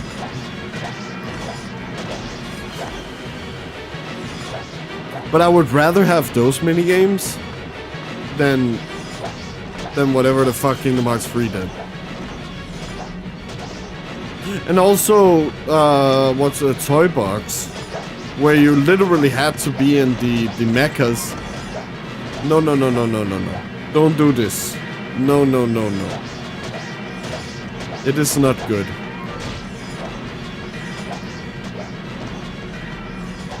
I did not like it at all, because it just became gimmick. Like every world like had a gimmick. Like I don't like that. Not in the way they did it anyway. Like I liked it in Kingdom Hearts 1, for example. Like it was not as much of a gimmick as it was just like how the world functioned. Like in Wonderland, you had the shrinking and enlarging thing. Okay, great. It's not too much. You only needed to do it for a couple of puzzles. And yeah, once in the story. Other than that, it was just standard normal exploration game, RPG gameplay. In action, real time. That's what I want. I really want a game that just does that. Like, let's make an RPG in like 3D with real-time gameplay that feels like a turn-based RPG. And I think Final Fantasy VII Remake and Rebirth are the closest one to that. Without doing it exactly like Kingdom Hearts. I really love the combat system in Final Fantasy Remake. Pirates, you shall feed the ravens. Like I think it's like one of the best systems. Like it's the best like middle ground kind of. And it also kind of feels It also kind of feels like Parasite Eve a little bit. With how you position yourself and stuff like that in the game, and then whenever you're doing like the big attack, or like in Parasite Eve's case, the normal standard attack, the game would pause and you would select your input, and then you would like, that would be it. And then she would do the attack, and depending on how your placement is, or I guess movement, you would not die. And I think that's a good way to do action, like keep it RPG, but have that action layer feel on top of it. I don't know if it's making any sense. But I'm seeing it in my head, and I'm just like, oh fuck, I want to play that.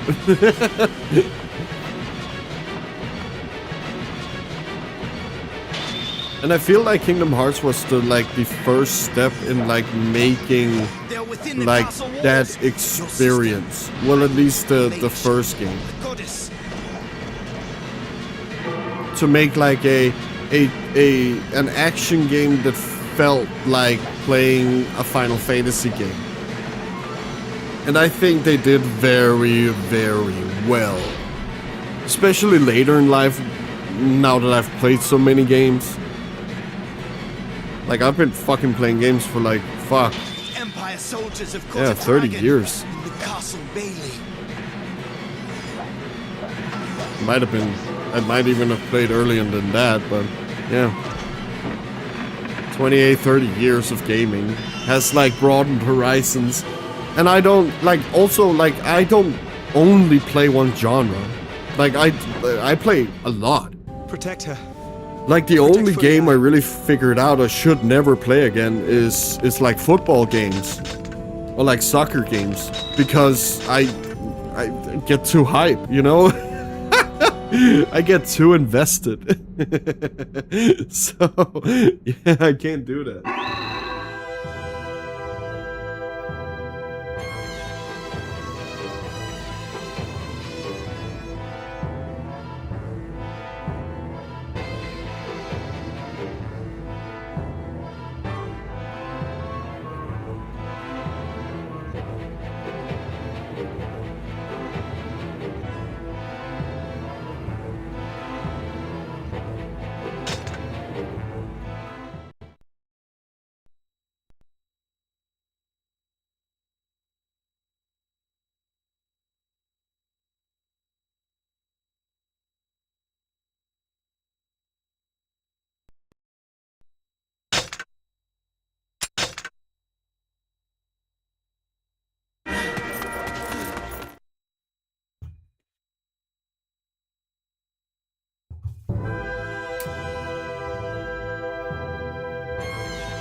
Oh, what did I do?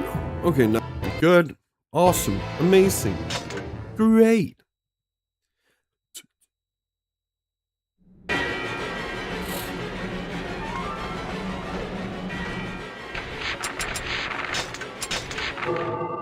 Yeah, just needed to get that off my chest. God damn it. Like, I've had those feelings for a while now. Like, I really wanted, like, to give Square the benefit of the doubt. Like, but my feelings towards Square have been, like...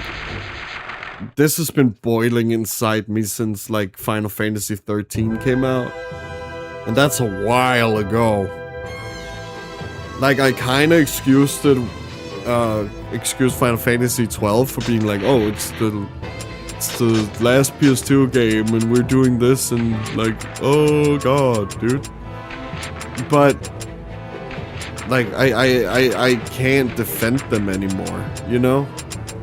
I've reached that point where there's no defense.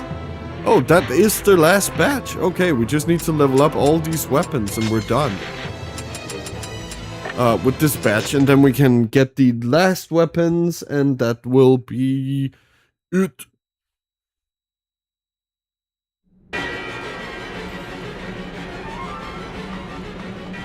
Lord Kaim, the Empire has surrounded But the I was castle. so goddamn, you know, disappointed about 13. I really wanted to love it. I really wanted to. Like, I was hyping this shit up for my friends. Like, we were gonna fucking play it and everything. And then when it came out, it was like, and I don't know if you guys fucking remember this, but a friend of mine had it on Xbox, and I bought it for PS3. But there was actually a mistake. The game was only supposed to be played on a newer update. So when you booted the game on your console, it could brick your console because it didn't have the update. And this was like both the PS3s, as far as I remember, and the Xbox 360. So yeah, playing Final Fantasy 13 could literally brick your fucking console. Until the update came out. When the update came out, it was fine. Nothing could happen. But because of like an oversight like that, oof. And then we get into the game. Show no mercy. I would very much have liked to see the PS2 version of this game to see if they could have actually have done some cool shit with it. Because what we got with the PS3 version was a fucking, like, Your sister. it was literal The goddess garbage. Furii is in the castle. Like, I have no good things to say about Final Fantasy 13. I dislike that game. The combat system sucks. It's an MMO combat system with a tank, DPS, and a healer. And if your character died, you're like Lightning or Claire, you would lose the game. The game was linear as fuck. There were no towns. And you needed to get like... What? Fuck, I can't remember. It was like something like 20 hours into the game to literally find the first like open like slot of land you could walk on. And then you get fucking bombarded with side missions and like, ugh. Like, the pacing of 13 was garbage. I fucking hate 13. Oh yeah, but it's turn-based. Who cares?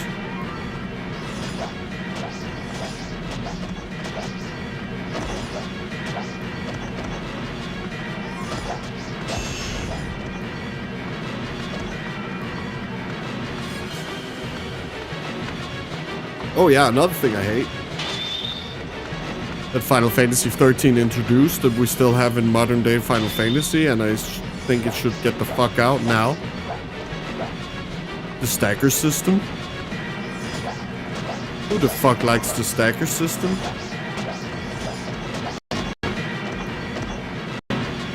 I don't know if I've ever heard of anyone liking it.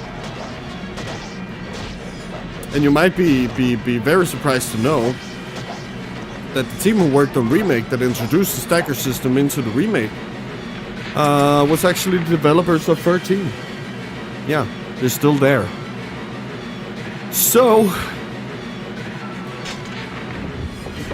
there you go. That's why it's like that.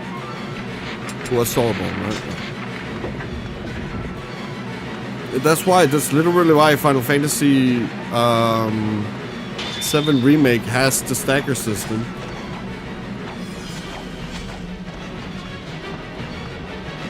And I guess like Resonance is also gonna adopt that system as well.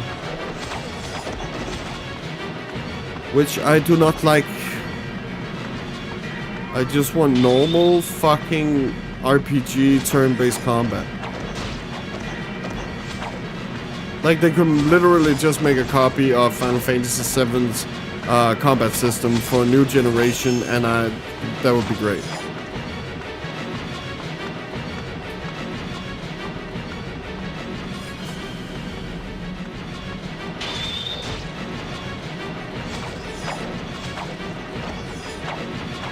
That would be muy bueno.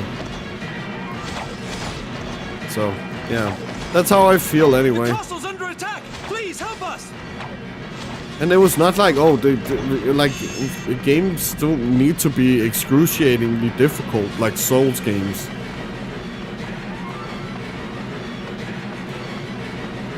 Like, I think what really clicked for a lot of people with Final Fantasy VII was that it was so casual. But you still had, like, that kind of mastery of the system thing still going on. There's still a lot of things you could do, and you could see that with like speedrunning of Final Fantasy VII. Like Tifa is fucking crazy. She can hit 999 in like every fucking hit. You also have the fucking Lucky Strike mechanic. Like whoa, holy shit, you know? Like you can do, and now people are figuring out the things with not Red 13, Kate Seth. With the slot machine and the glitches you can do with it and stuff like that.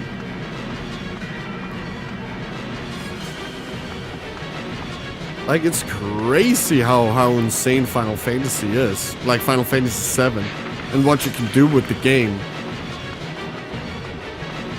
And I think that's been lost with the newer Final Fantasy. It doesn't really feel like that experience. And also, like that's also to the point of Final Fantasy Remake Trilogy. is that it's not one game anymore, so you can't really Is with the do goddess.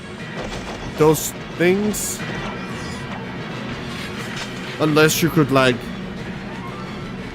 it was treated as if, oh, this is this one, this is this two, we're just releasing it later. Like the, with .hack or Xenosaga,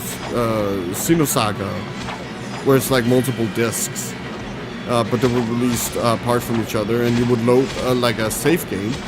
The game would be made on the same engine, same assets, stuff like that. The discs were just released apart from each other. Like I that would have been better for Final Fantasy remake, I think. Like I do not like that style of doing it, but like I understand why they were doing it. And now I see how the big payoff with it, that it's literally one game you're playing, but it's just like over a period of years.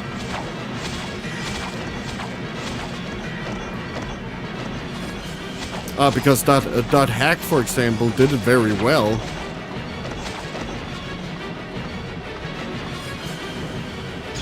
I think anyway. In how you could do that like kind of concept. But I don't want to see developers do it.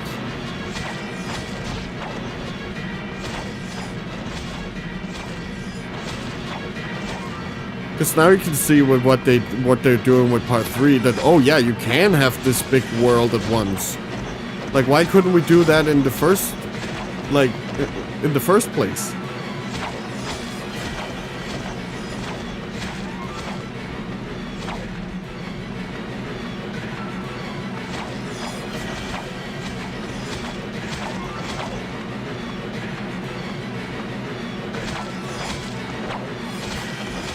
And also there's stupidity in thinking you can't do like an open world, or like the overworld in today's gaming. Like in Clair Obscur just does it, and it's like praised like, oh yeah, you can do it. Like what the fuck? Of course you can. You just need to be smart about it. Or do what Sakaguchi did and have it like, oh, now it's minuscule thing. Now your characters have become small. You could easily do it like that. And have that chibi style for the overworld in new graphics. And then you have the, like, when you're inside, like a town or something like that, you could shift to the other perspective. Like, it's not that difficult. In my opinion, anyway.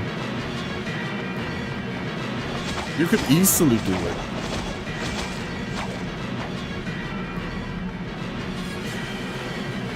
So yeah, that was my rambling about Final Fantasy. Damn, and Square. But I also feel like you need to talk about it, or they don't know that there's an issue. And it's not like I'm blasting Square or anything. I think they have done some terrible decisions, but I also think they've done very good decisions. Like, publishing Nier Automata. Like, oh, amazing! Do more of that!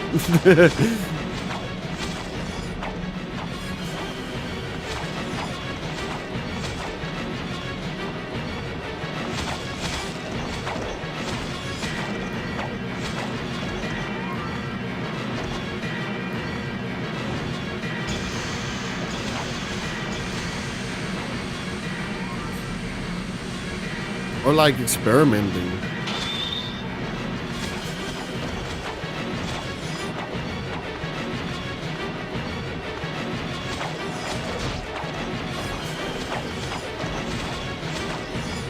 But yeah, bottom line, like, yeah, turn-based Final Fantasy, and please make another fucking Parasite Eve, or at least like a spiritual successor of some kind.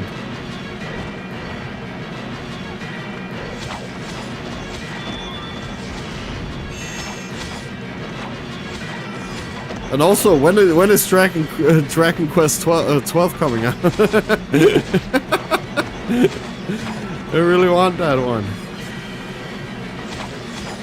Like, what are we doing? We haven't heard about it in like 5 years.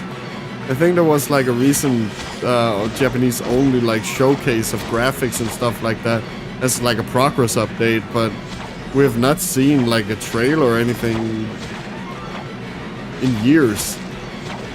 Like, and oh my god, that might also be one of the issues of Square Enix. Like, with Kingdom Hearts 3, we got the confirmation and early, like, this is what we have been working on. In 13! And then we didn't get anything for like years. And it's been like that with Kingdom Hearts 4 as well.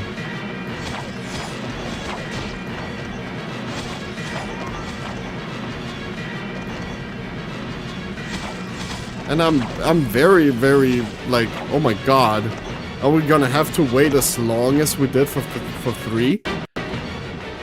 Like, I'm no disillusion that like we have not waited like 13 years for Kingdom Hearts 3. We only did wait from 13 to 19.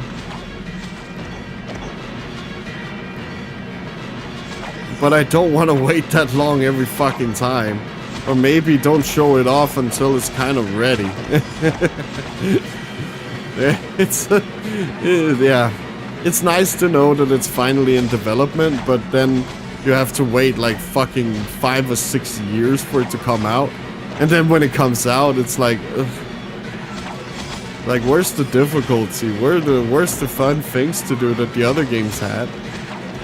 Like, sure, the other like modes and things were added later when you did the original games, but like, people have expectations and you took so long anyway, so why not include it?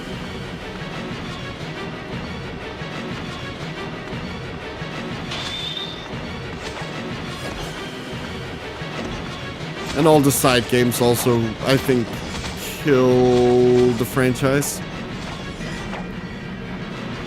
Especially the mobile games. Oh my god. And I don't really like mobile games. I think they're dumb. I think it's only made to, you know, and you can see it because most of the games are fucking gacha games. Like, it's only made to make money. Like, there's no other thought. Like, you don't have anything interesting to say. It's literally just, hey, let's make some money, you know? And I don't think that's a great way to go about either making movies or like books or music or anything.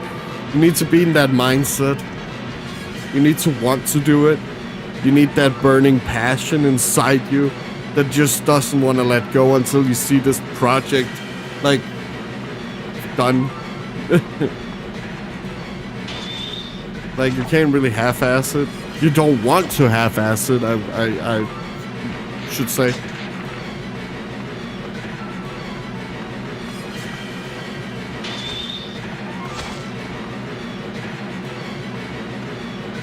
And I'm not like claiming developers are doing that, but sometimes it really feels like, oh, this needed to do that and this and that, and it needed to come out at this point.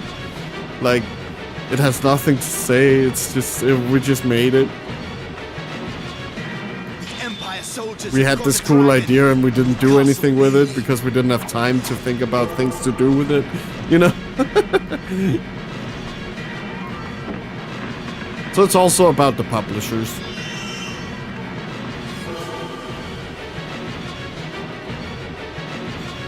But yeah, gaming has become this multi-million-dollar industry that's almost like bigger movies. Like, it's fucking crazy how big gaming has become.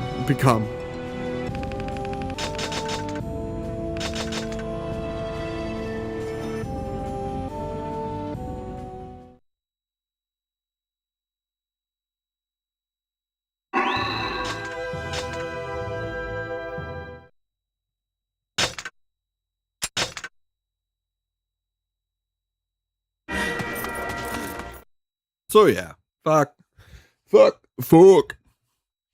Yay! as they say in Sweden.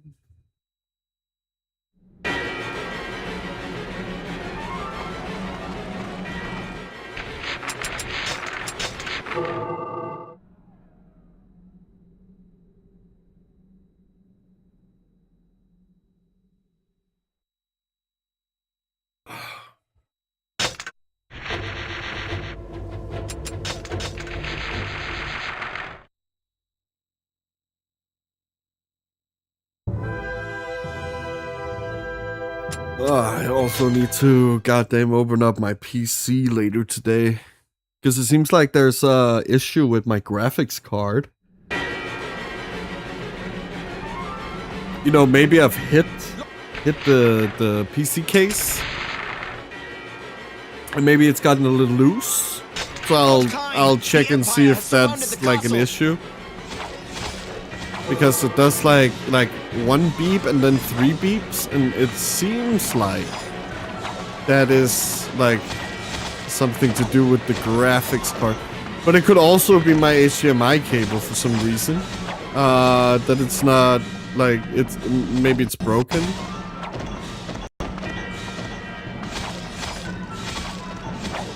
I do get like a weird like flicker sometimes on my screen. It could be that, or maybe it's because, like, as I said, the graphics card is a little bit loose. So maybe it's not getting the full reading. I don't know too much about PC, I'm still kind of new. Yeah, so a little bit about me. Yeah, I was a console gamer for my whole life, yeah. And then I decided that I wanted a PC and start streaming and stuff. So, fuck. I'm still kind of new at this. I've only had like a PC for a year. A year or two. And while it's really good at playing games, I'm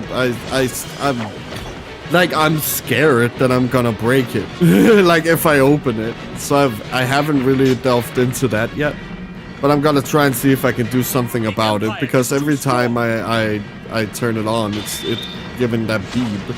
So I'm just gonna like get the graphics card out, and then I'm gonna see if something's wrong with it. Like as you can see, it's not dying or anything. It's not that. I just think it's been knocked loose a little bit, and it's not reading the signal properly. So I will try and see if we can Henry Cavill this.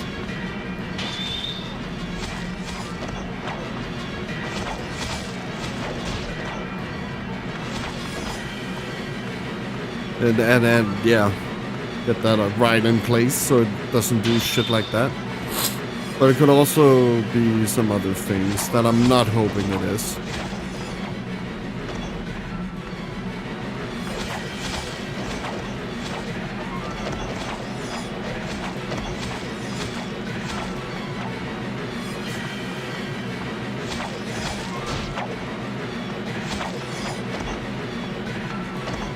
So yeah, I'll do that later tonight, I think.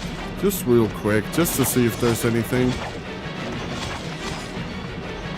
And who knows, maybe we'll do something. Your sister. Maybe I'm actually working on 50% capacity, you know? Maybe doing that will make my PC like insanely good. Who knows? I mean, it's kind of as good as a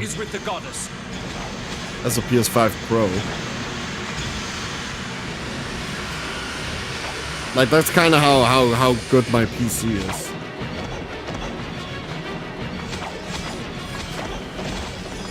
Like, it's not the newest, it's not the best, but it works and it does what it has to do, which is this. Yeah, we're playing 2003 games. Yeah.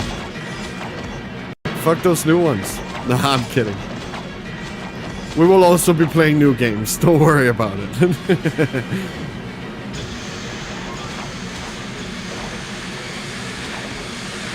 And also when I get more games, you know, on PC, like, because my whole fucking library is on console. So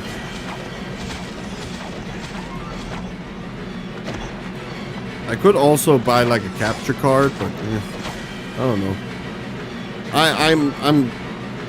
I'm starting to really enjoy PC gaming, and like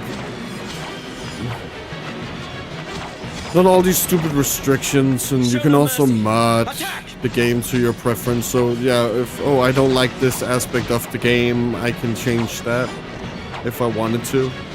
Like with Kingdom Hearts 3, I really disliked the running. Yeah, that sounds stupid and weird. But Sora had a thing where he would, like, depending how long you held down the analog stick, like going forward, he would start to run, and then he would speed boost. The castle's under attack! Please help And I did us! not like that, as he, you know, became too fast. He would just fly through the level. It was stupid. So when I bought Kingdom Hearts 3 on PC, I also modded it. And now he's running at a way slower rate. And I was really surprised to know that it actually feels a lot better than what the base game has.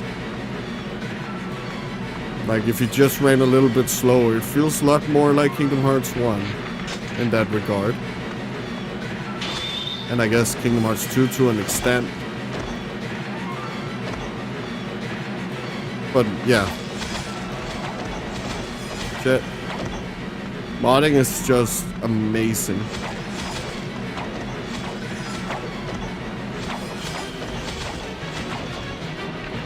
I really love modding. It's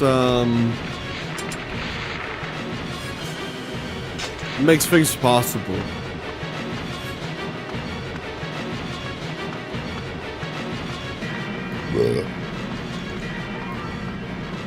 And also, for example, with a game like Starfield that wasn't very well received, or like Bethesda games in general, like Skyrim.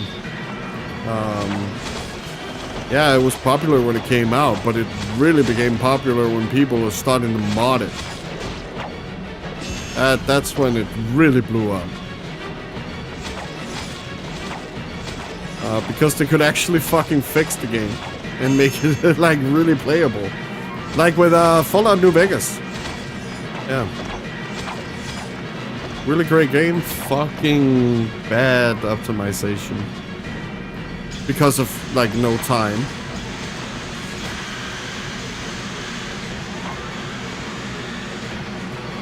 And yeah, fuck. No, like literally no fucking development cycle.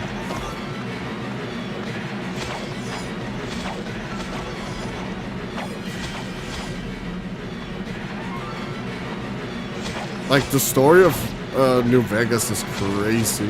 Like, it finally came back to the original developers. The original developers, like, well, kind of original developers.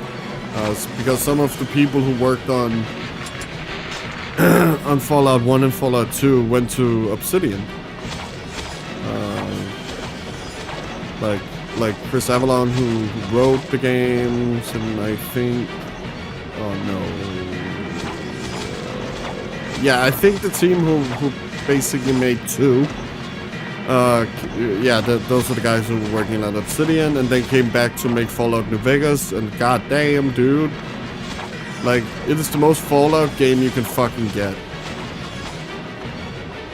Such a great like sequel to 2. But a lot of things held back, like the engine, for example, which is fucking crap. Insane they're still using it.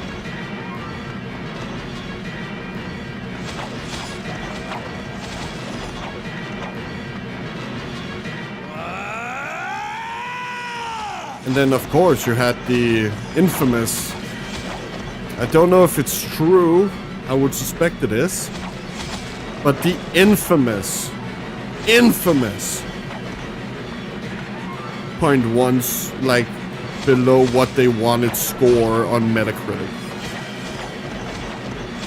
Like the whole reason we never got a fucking another Fallout from Obsidian is because They wanted a... What was it? 8.5, I think it was. Let's just say that. They wanted like an 8.5 on Metacritic. And they got an 8.4. And then they could never make another Fallout. Like what?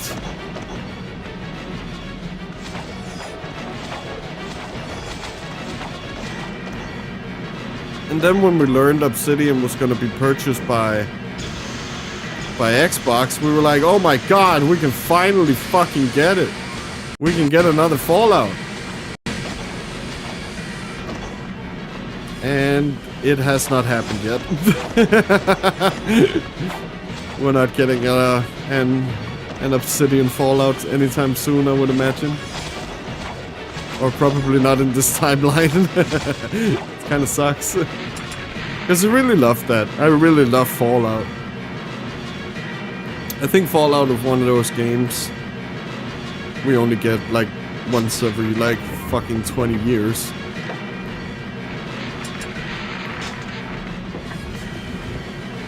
Like such a fun fucking concept.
My god.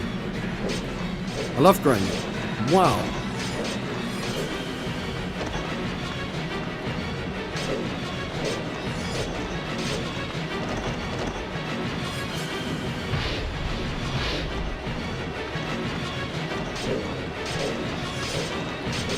And don't worry, tomorrow will be on normal time. It was just today, yeah, it ran away from me. Oof. Boo-hoo, sir.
Bro! Could you not?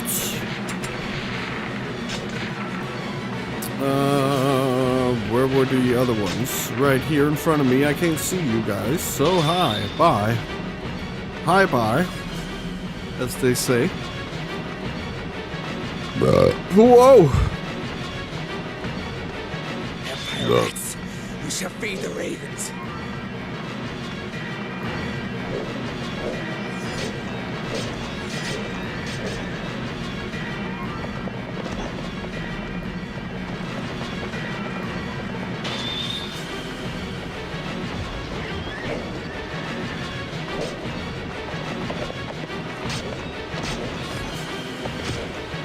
They're within the castle walls. Your sister, I mean her ladyship, the goddess.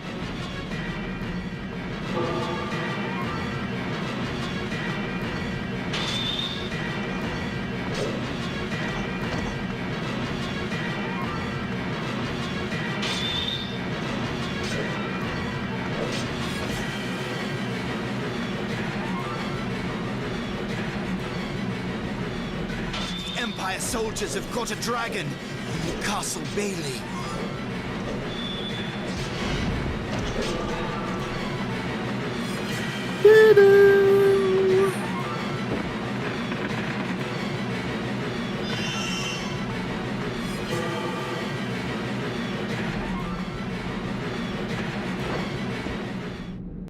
Protect. Protect Footy Eye. Protect Footy Eye. Yeah.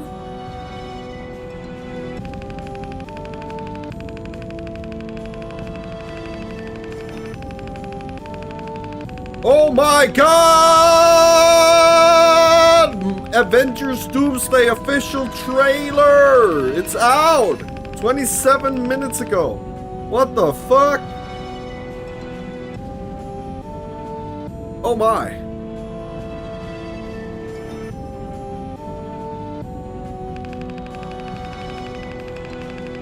Crazy.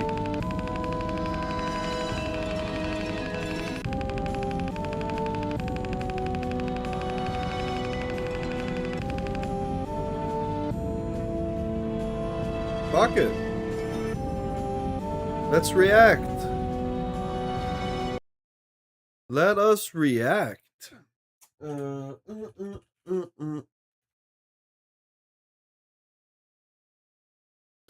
us react. I like Marvel.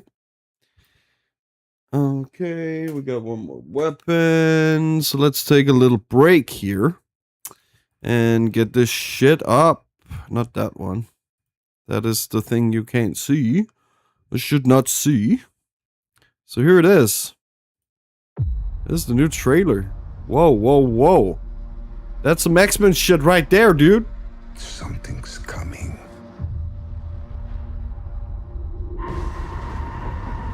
Something we may not be able to deter.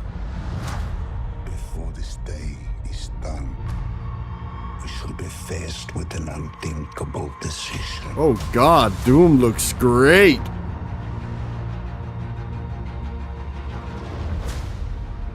I've fought with many warriors in my time. They were far stronger Oh wow. than all of us put together, and they died. They died facing enemies Hey, Shuri. that scared me far less than this one.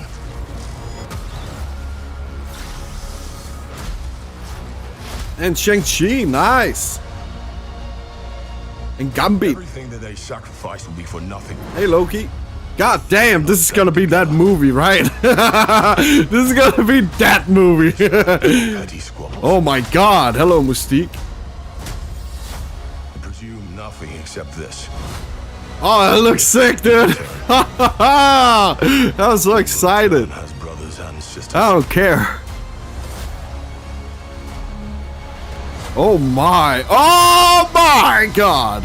Mark my words.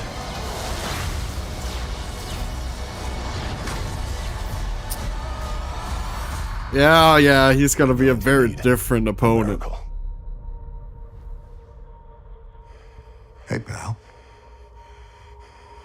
It's not possible.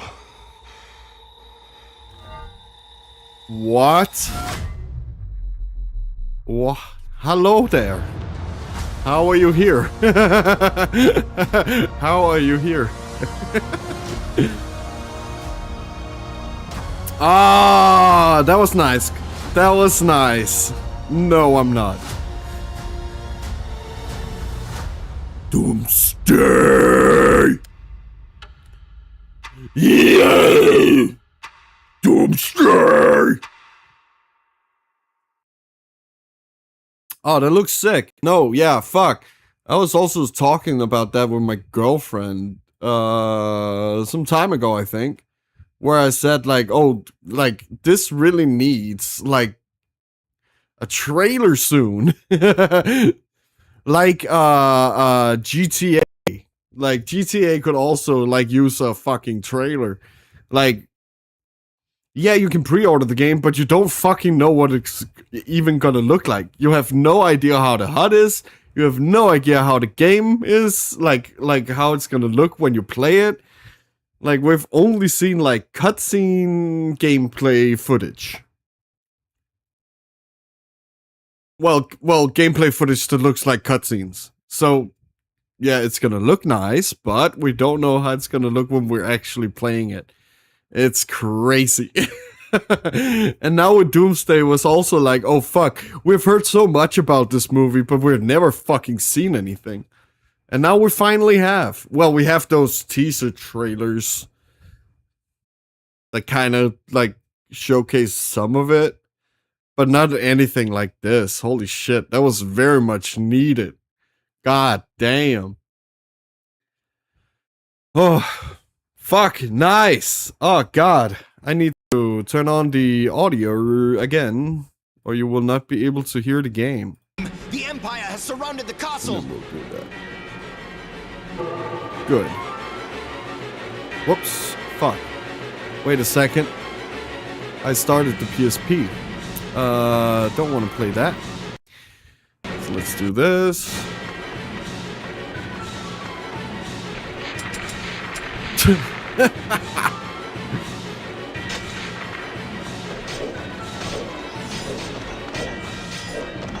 Oh, but I'm very excited about this. I'm very interested in seeing, like, because we haven't really gotten that, like, event movie in a while, too. Oh my god.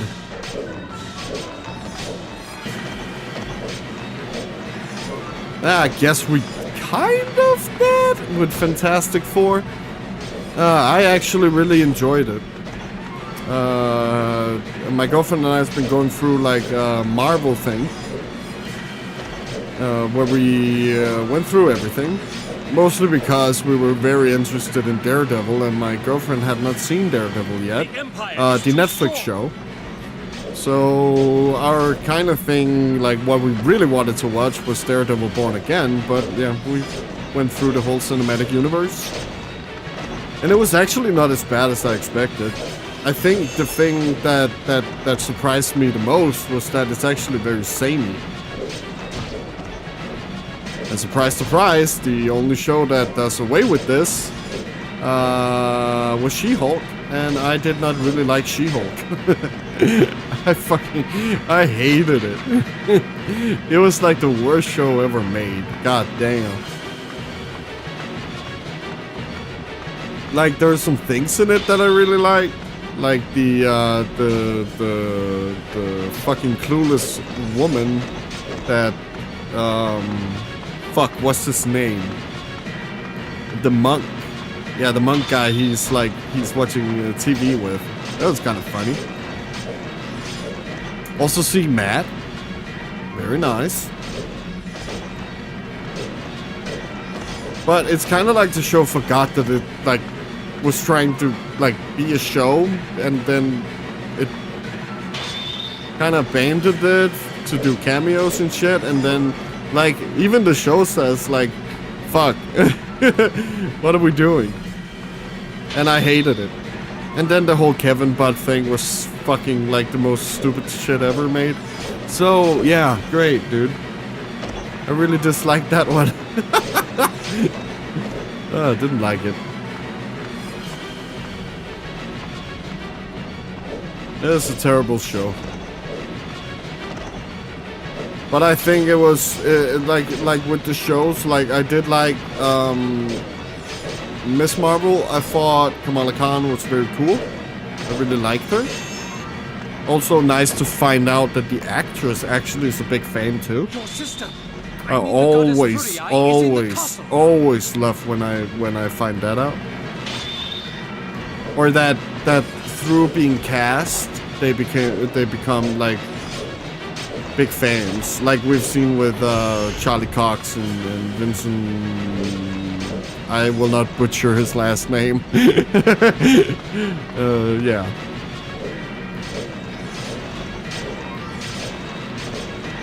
So yeah, fuck. Oh my god, I'm such a big Marvel fan right now. It's insane. Holy fuck. Like, goddamn. I did not expect that to come out. Yeah, we're gonna watch that later. I don't think my girlfriend knows either. Like, that was just purely random. I had to, like, I wanted to see, like, how stream was, and it looked fine. But, like, what the hell? Did not expect that. Oh, yeah, I need to check audio. Sorry about that.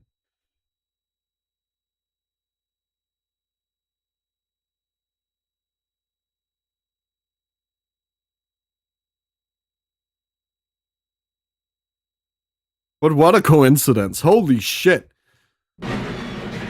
Happy we could, like, react to it. Lord Inuart is with the goddess. So now we have that.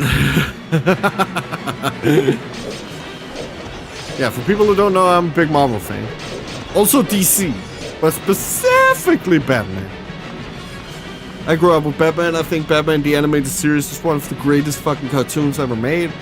I think Batman Beyond is underappreciated.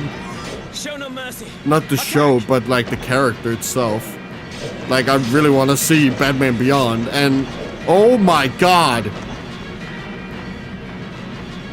There was a point in time, Paul Dini was involved, Rocksteady was involved, the guys who made the Arkham trilogy, and their next game, before they decided to kill their own studio, was actually a Batman Beyond game. It should have been the 4th game in the Arkham series.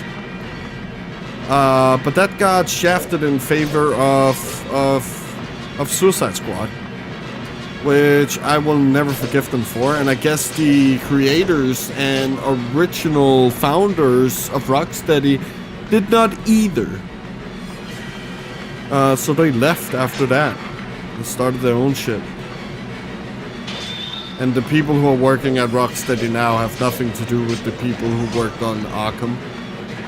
They might have some people left who did like things, but like the really creative people who make Arkham work they're gone. So don't, like, even if they're gonna make another like single player Batman game, it's not gonna be the same. It's probably gonna feel a way more closer to like Origins than anything you've seen in Arkham, which I think sucks like a lot. Like, yeah, shit, I don't really like it. I thought Origins was subpar trash. It's not good.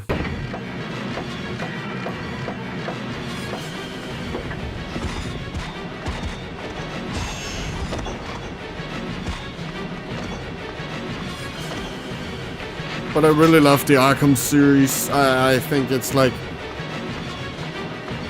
a quintessential like superhero video game experience. Also, you have like Spider-Man, the new games that got praised because, oh, it's the best superhero game ever. Yeah, well, fuck you. No, it's not. Why are you saying that? They literally just stole Arkham. Like, that's the only thing they really did with Spider-Man. It's just an Arkham clone. And you're praising it as if it's something they did. And from what I gather, even the web swinging in the PS4 Spider-Man, was pretty trash compared to like other Spider-Man iterations, like the PS2 Spider-Man game. And it's not as free flow as some people would like to have it. The flying around, but that's beside the point. It's just that, like, fuck, like, Spider-Man is just such a fucking copy of Arkham Batman. Like, every gameplay decision is literally the same. And that is also what I mean to the point of, like every fucking game seems to be, like, copy-pasted. Like, another fucking great example of that in gaming. And I understand, like, oh, you take that gameplay thing, and gameplay shouldn't be, like, you know... how could you say that? It shouldn't be copyrighted like that, so other people... Like the Nemesis system in oh, fuck. Mordor. Lord of the Rings shit. I'm not a Lord of the Rings fan. But they copyrighted the fucking Guardian or the Nemesis system for some fucking reason. What the fuck?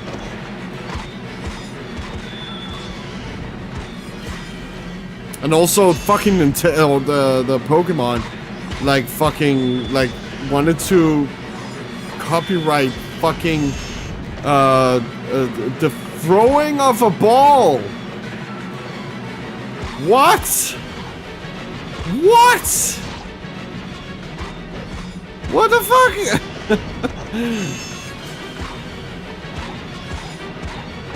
Like, it's stupid.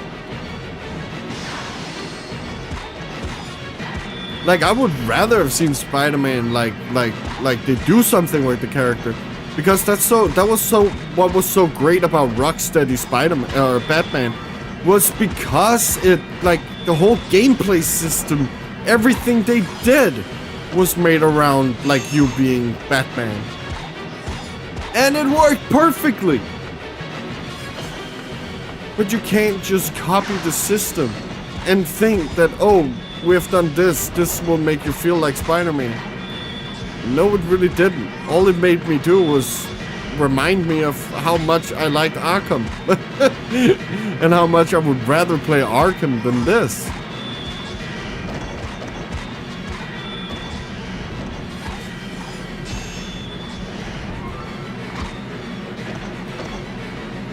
And how much better an experience Arkham actually was to Spider-Man PS4, whatever the fuck it's called. And then everything just died down when the sequel came out. It was like, yeah. I never played it either. Like, why would I?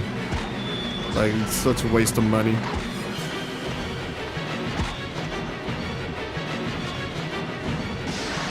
And I really wanted to like it, but if they had done like some original shit, that would have been better. Like, literally, I just want Insomniac, like, to make an original IP or like get away from these. Because I'm very scared for Wolverine. Because they're making a big fuss about it being a 18+ Wolverine game. But it seems to only be 18+ because the blood is there. And oh wait. What can you do with the blood? You can turn the blood off. You can turn all that shit off. Okay, so if you can turn that off, is the game really like a mature rated game then? Will the story be mature rated? If people can't handle blood, will they be able to handle, like, these mature storylines? No. I would think not. So it seems like the game is only rated mature because there is blood that you can turn off. So it didn't really matter, did it?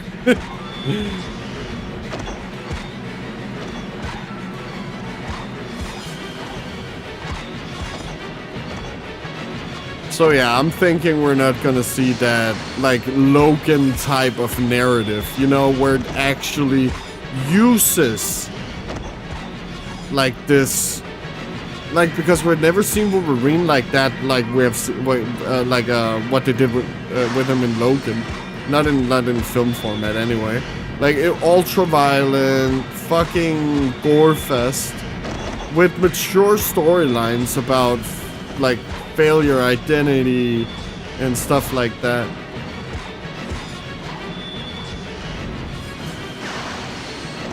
Like, I fucking dare you.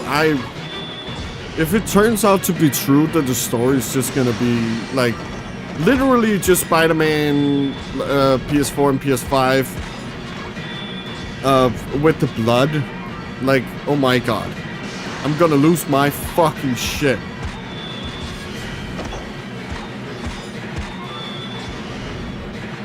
Like, because that's something I haven't heard people talking about. And, like, my brain just instantly went there when they told us that blood could be turned off. Like, I really want to, like...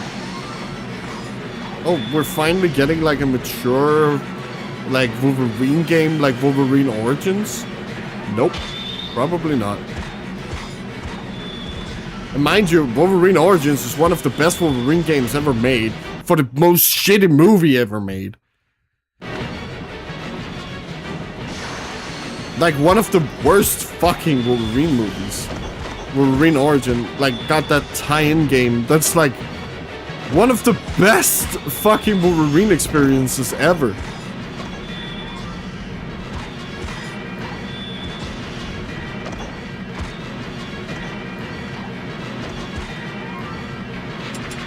Okay, this should be almost level 3 now.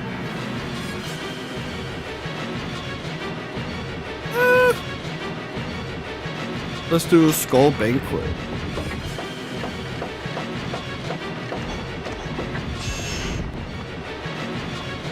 And I'm I'm a big Wolverine fan. I'm not the biggest. Like, I like some characters other than him. It's not that. Wolverine is cool. But I would very much like to see, like, what that mature rated, like, Wolverine game would look like today.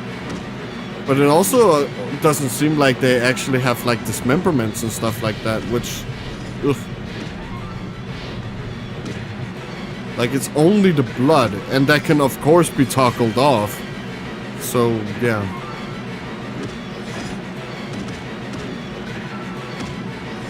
Like, he rips people apart. Like, that's what the claws are for.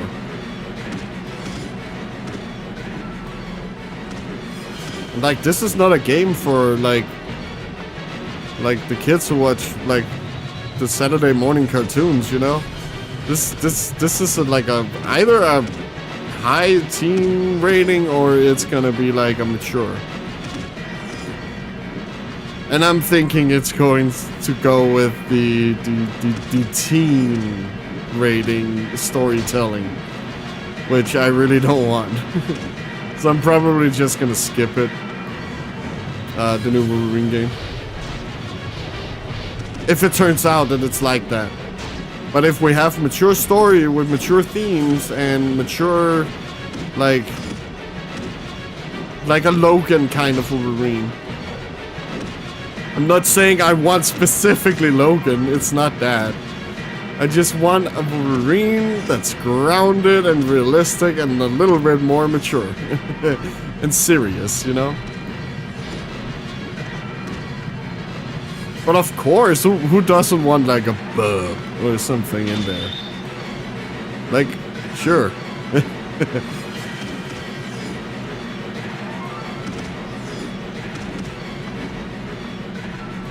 But I also want to see a Wolverine that's gonna struggle and that's gonna take this shit seriously.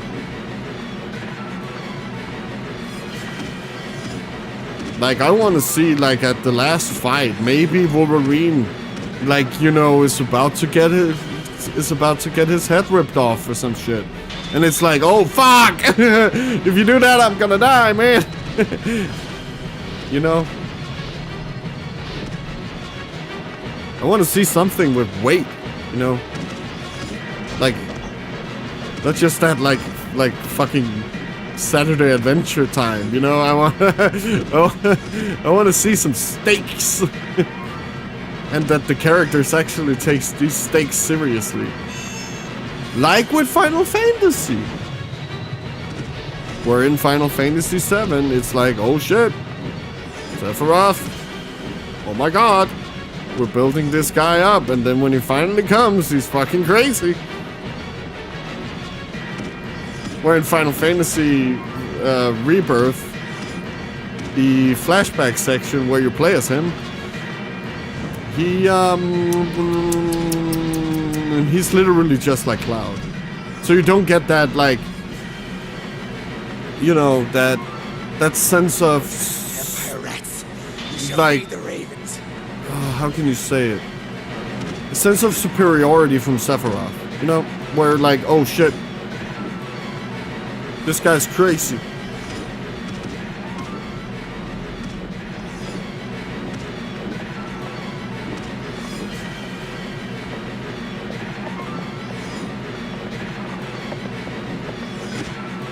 They're within the castle walls. Your sister, I mean her ladyship. You know, I want Notice. that. Where they take it serious. And not just like joking around like fucking what's his fucking name? Oh yeah, Snow from Final Fantasy 13. Oh my fucking god. I have not seen worse storytelling.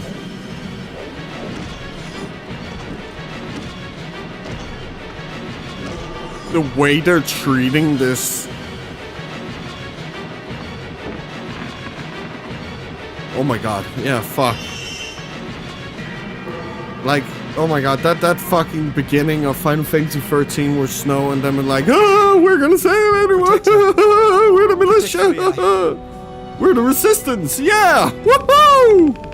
Yeah, I don't like that. You know, it's like, yeah, as I said, they're not taking it serious. And by default, I will not be taking them serious.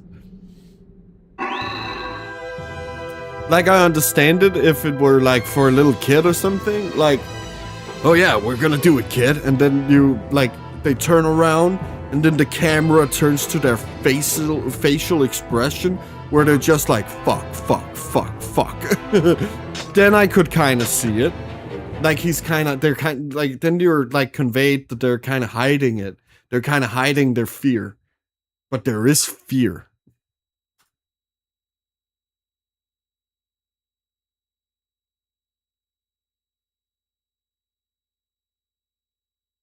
Like with Guts, when he, in the beginning, with the young girl, the first time we see Guts' actual feelings. After, of course, we figure out that Guts is a very unreliable narrator. In the beginning of the manga, at least. The Black Swordsman arc. So yeah. Kinda like that.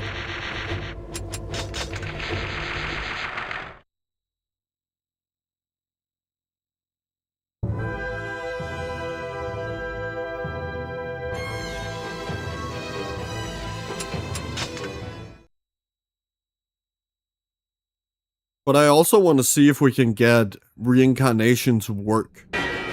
Because I really do want to play it. Like, have a fucking reincarnation Sunday or some shit. Where we, The Empire has surrounded play the castle. game. But only if I can get it to work, you know? But, like, as said before, it is kind of important for the lore. As it does have some insane lore dumps. About White Coronation, how the androids were built, and like all this, like what happened between Drakengard and Nier. Like, we do get a lot of information in Automata and in Near Replicant.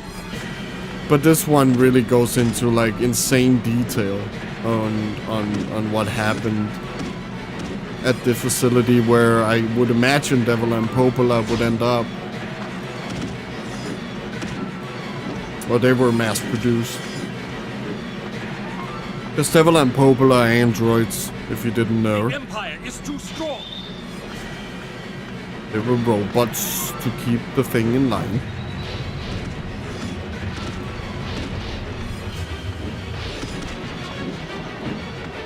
So it would be very fucking amazing to actually get the game working and playing it and appreciating like it. But I also probably need to play Sinnoh Alice. Never did that as well. Sadly, it's discontinued as well. What is very interesting about Sinnoh Alice, which is also a game directed by Yoko Taro, is that it's actually the original concept of Nier. Yeah. Could you imagine going through storybooks and like dealing with storybook characters and stuff like that?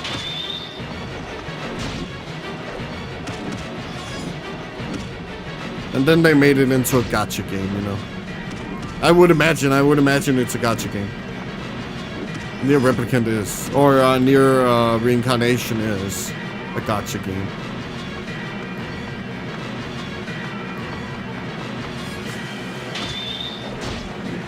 Where I think they had crossovers with Final Fantasy and stuff like that. Which should be unavailable now. Even if you like get it working on a private server.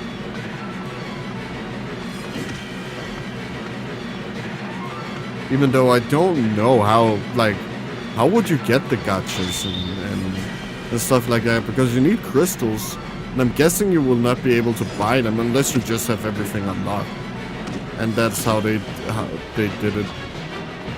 But I don't know, would have to play it, you know. As I've stated before, like I've only played like a tiny amount of it, and all the other information I have is from the YouTube channel I Am Kaim. Which you should check out very much. Yeah, check out the YouTube channel I Am Kaim. It's very good for lore. Very good Nier, Dragon Nier channel. Your sister, I mean the goddess Furii, is in the castle. They recently did a close-up look of the models from this game. Which we will probably look through. If there's any, like, I will go through the catalog before we're done with this game and see if there's anything I missed. Also for my videos, so doing a little research. And not like I'm gonna steal. That's not what I'm saying. It's just, oh, did we forget anything? Because I do want to make this video we're doing as complete as can be. Like talking about everything we've talked about here.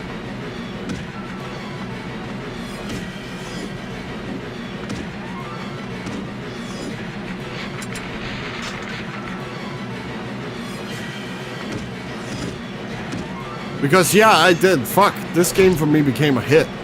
Like, oh my god.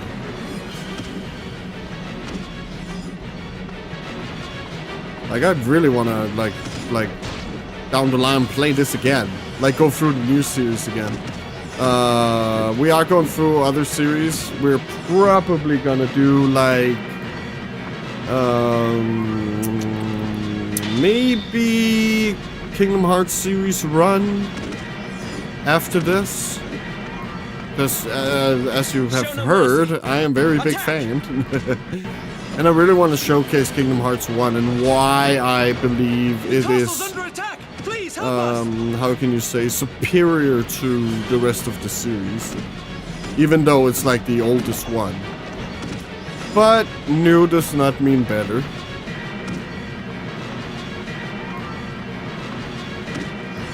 Not always. In most cases, but not always. Like, take the new Bring Me the Horizon album. Like they recently just did like a repented version of their first album ever.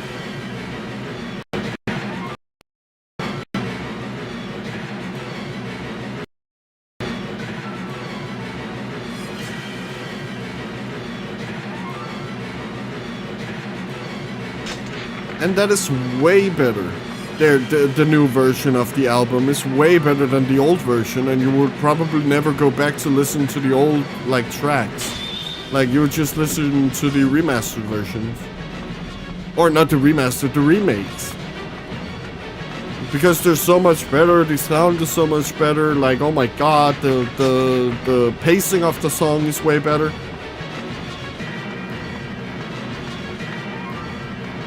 Oh, the pacing of the songs are way better. So, like, yes, new can also mean better. But in this case, not so much. Especially with the Final Fantasy VII debate. Like, I don't think the remakes are better than the original. I think they're very much inferior. As stated before, I still like them. It's not that. I just don't think that they did what they set out to do, which was literally remake this game, please. So we can like play this game, but in high fidelity.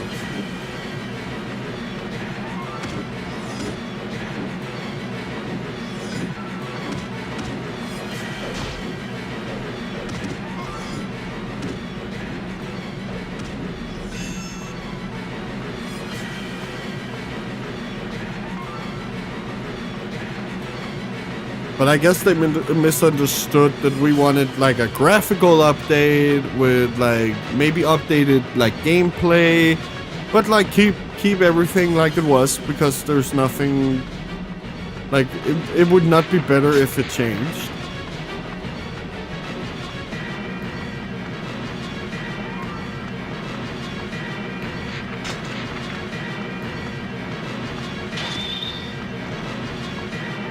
And from what I can gather, many of the new, like the people who say that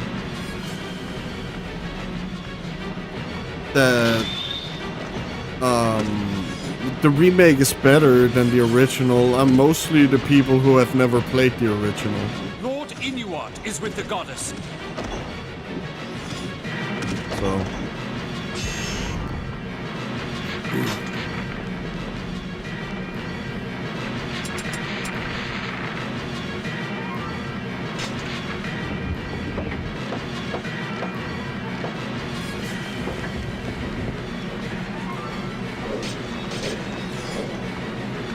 But it's a different experience, so not much you can do. And also the direction they want to go in, like fine. They want that audience. It's cool too.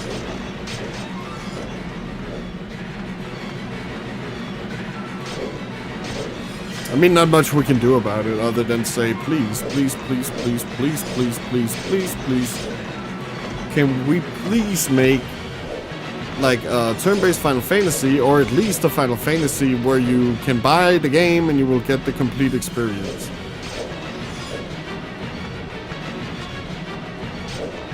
And like, oh, have overworlds, have towns, have like this giant fucking map, and oh, let's like do a really like profound story again and stuff like that. Because that's also like, oh my god, Final Fantasy VII, that was very profound when it came out. Like, imagine, like it traumatized the whole generation, you know? About, like, death. And not like this game where this is specifically about the act of killing. No, this is like loss. Yeah. That was Final Fantasy VII's big fucking theme. Loss.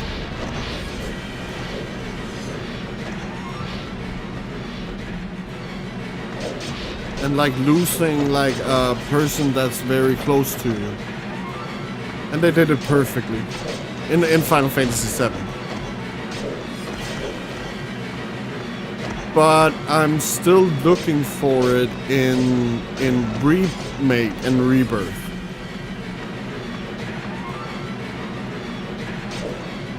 Because now it seems like like with Remake, they wanted very much to talk about the act of remaking a game. Which is fine. But I do believe that they kind of forgot about the... Well, maybe not. You still get the Sector 7, like, destruction and stuff like that. It was just done way better in the original. You didn't really need that much time with the guys. I think they overdid it to make you feel for Jesse and the others.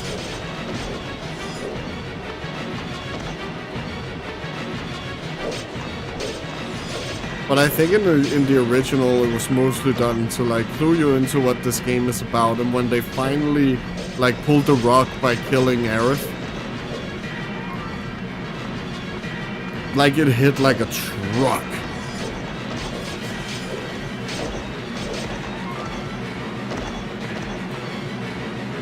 Like I'm still haunted by that scene from the original, but I want to be very honest. I barely remember the remake's version of it. And this is not me trying to be a dick or anything. Like I really want to remember it. But right now I cannot visualize in my head what happened. It's been a while too. But it's also been a while since I've played the original.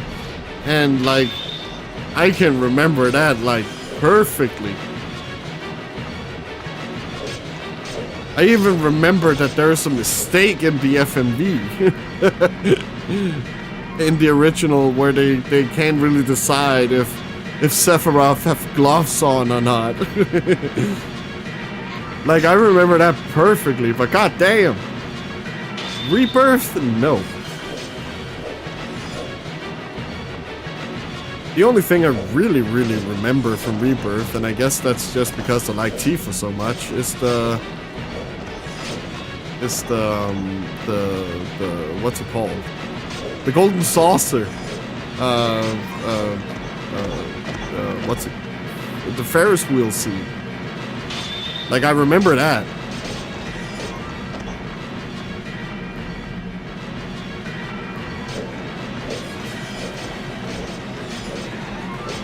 But yeah, I don't know. It became too like the Witcher overworld thing for me.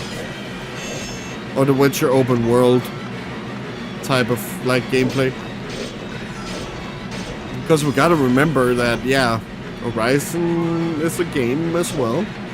It's fine that the director loves Horizon so much. The new guy who took over. But we also gotta remember that Horizon is literally just a copy of The Witcher.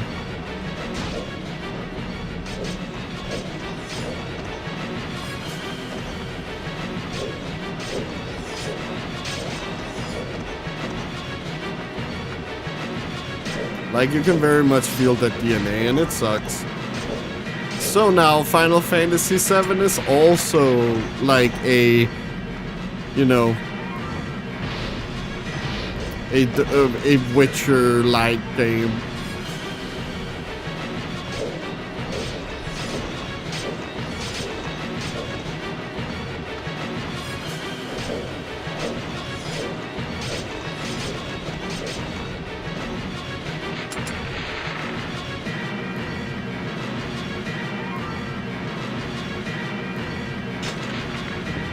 And it's just not what I want from my Final Fantasy. Like, when I buy Final Fantasy, I want Final Fantasy. Like, it's not that difficult to understand, like, that concept. And no, just because it says Final Fantasy on the box doesn't mean that it's Final Fantasy.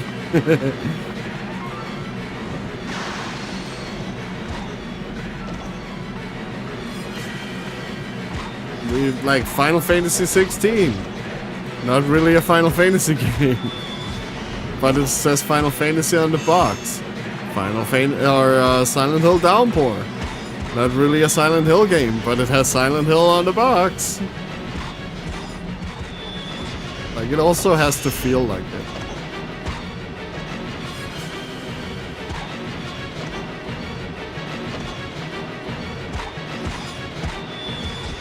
Because, like, Final Fantasy, like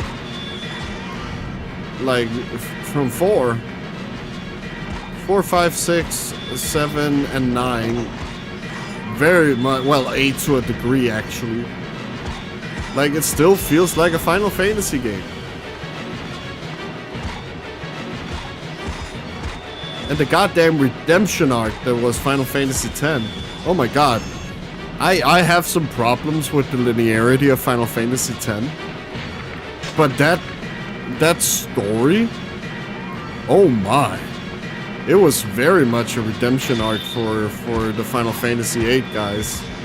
And like, oh yeah, we can make video games.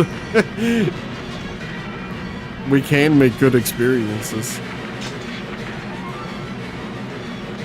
And Final Fantasy X is still one of like my favorite. Like, I still kind of wish that like it wasn't like your party members wasn't based on like what type of enemies they can kill. Like that, because that goes kind of like into why I also hate Final Fantasy 13 a little bit in the gameplay department.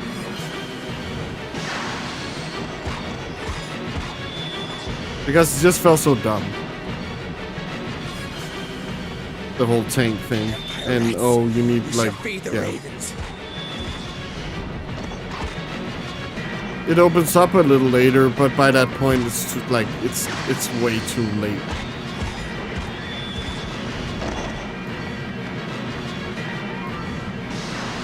They're within the castle walls.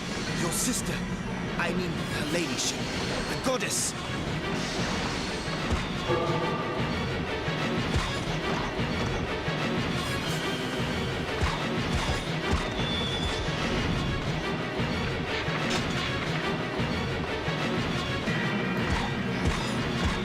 But yeah, I really wanted to like 13 a lot. I also really wanted to like Final Fantasy VII Remake as much as the original, but yeah, I never could.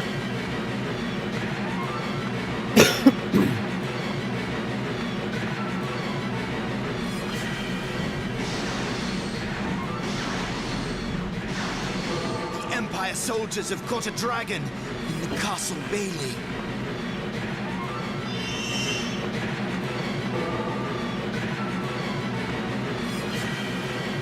We'll do one more run and Protect then her. it's over. Protect For Furia. the day.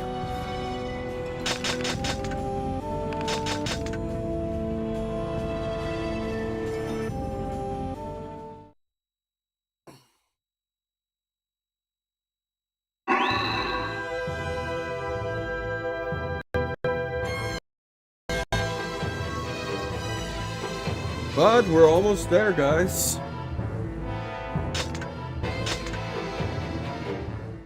We are almost there.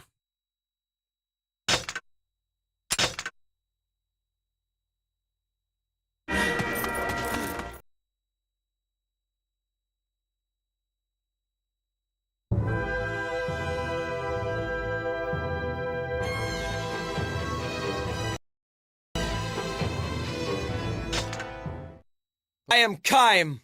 Die! I am Die! I am Die! You. Oh my god, I'm also hungry as fuck. Oh my god. Why am I hungry? I even ate breakfast and shit. Oh my god.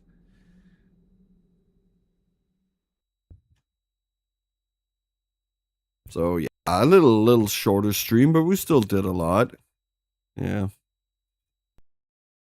Could have been better. It's my fault. Probably also why nobody's here. Stupid.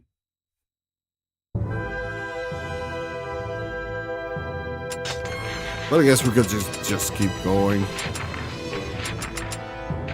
And then at some point, maybe someone will join again in another life. Okay, that's done.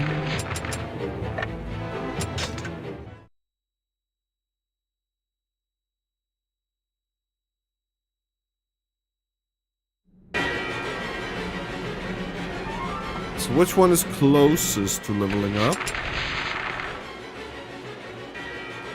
This one. And then we do Lord skull, Kyne, and the then we Empire has do surrounded the the castle. carry-on thing.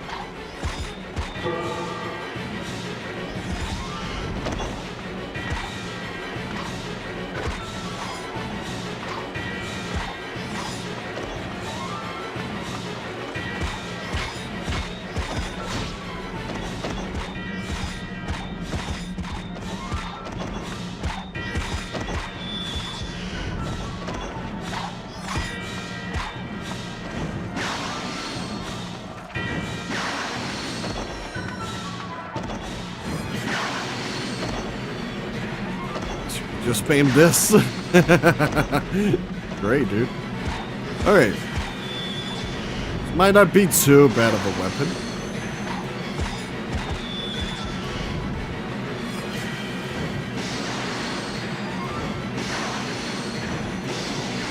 Don't like the arc of the magic.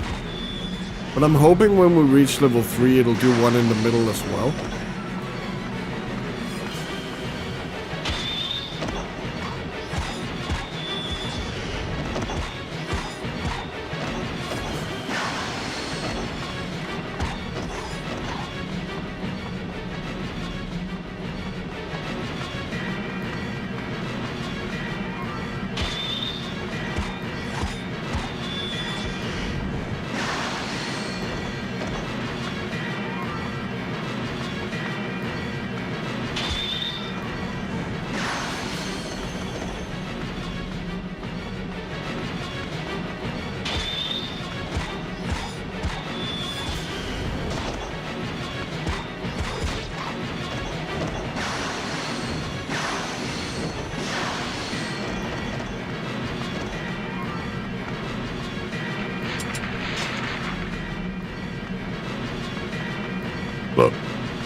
But hopefully with Square, the release of Resonance, I hope it's gonna be good. Maybe to show that like this is the direction we want the series to go.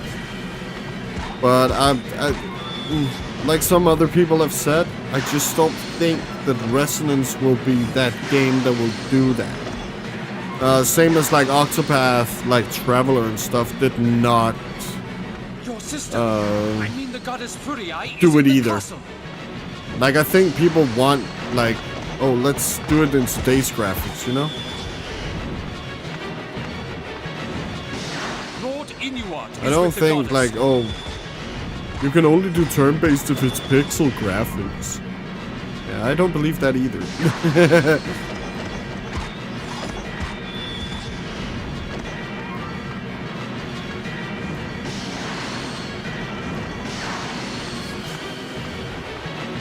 Cause that seems like what they're gonna do. I even bought the fucking, the Pixel Remaster collection on PlayStation. Like, to support, like to show, like this is what I want, dude. This is the direction I want the series to go. And they fucking thought that no one would fucking buy them, and then they were like popular enough to like get ported to PlayStation and stuff like that. With like fixes. Because people were not happy about like how the text looked and stuff like that. But that was actually fixed for the console releases and updated in the PC versions, I think.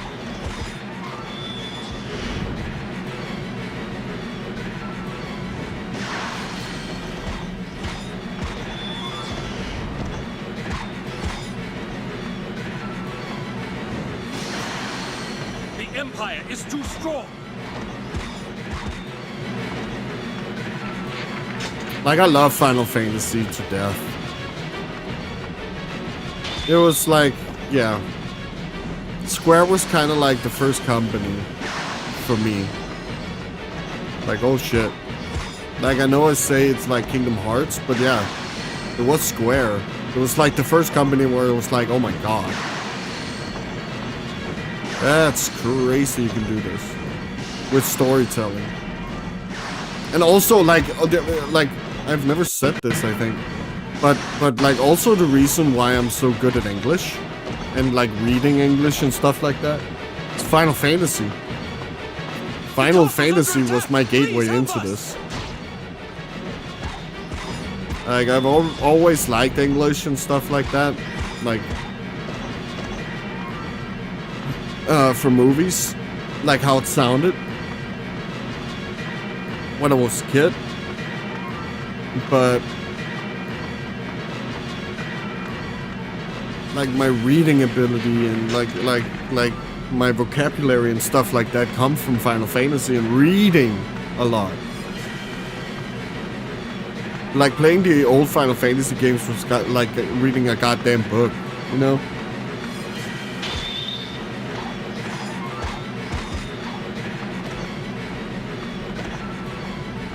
And it would have been nice to see that evolve as well.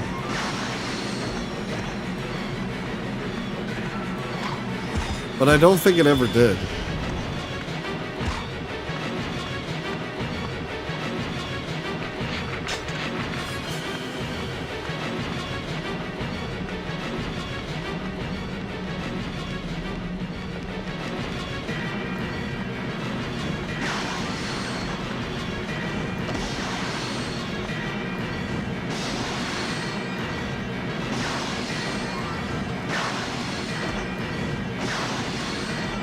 Also, it's been a while since like Square's been held in like insane regard.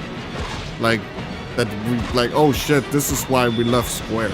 It's been a while, those kinds of games.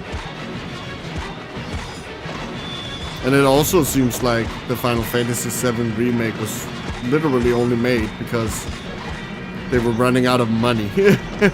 They needed something that people would like buy.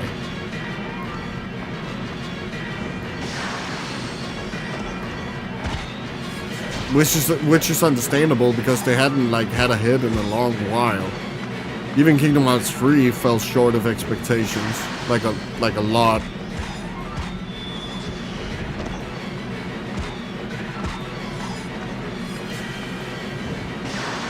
So yeah, I'm very much looking forward to seeing Square regain their standing in the gaming industry, where you're like, oh shit. It says Square Enix on the box. Yeah, we're gonna buy that one. Like, I want that feeling again. From Square. Where it's like, oh fuck, I get quality.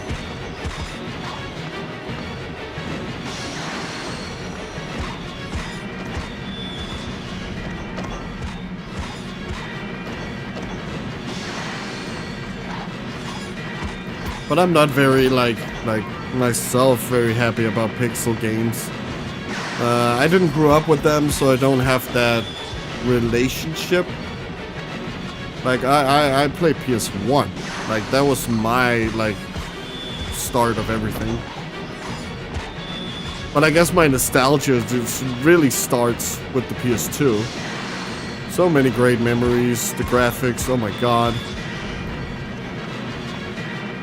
Like, these types of experiences. Like, you cannot really get a game like Drakengard.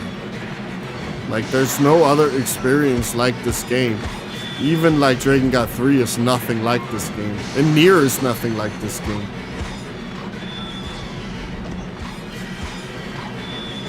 Like, the closest thing is to play the thing they're parodying, but then again, they're not really using it the same way as this game is, so yeah, it's not the same. Even though it's like kind of same gameplay. But we're not really playing this for the gameplay, are we? No, we're playing to see what they're saying about the gameplay. Which is like a big distinction. Like, I would probably, if I really love Dynasty Warriors, I would probably not play this game. Or, fuck, no, I would probably play this game, you know, if I loved it.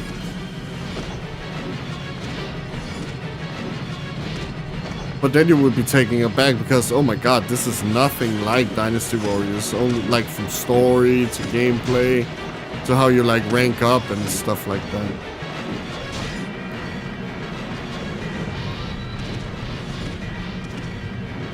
And like you don't even get close to like the darkness of this story.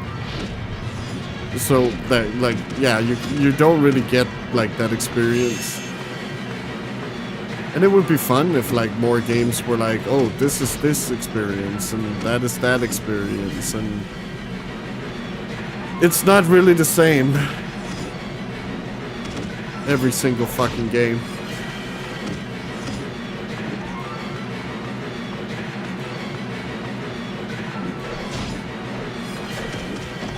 Because when I like to talk about Horizon a lot. Also because I really like the first game.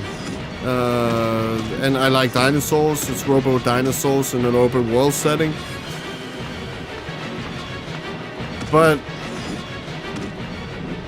like it feels more like they just copy pasted The Witcher instead of like making the game all around these robot dinosaurs. Like the story is, and to some extent the gameplay is, but it's more like they repurposed The Witcher to make it fit instead of like doing like something original with what they were doing.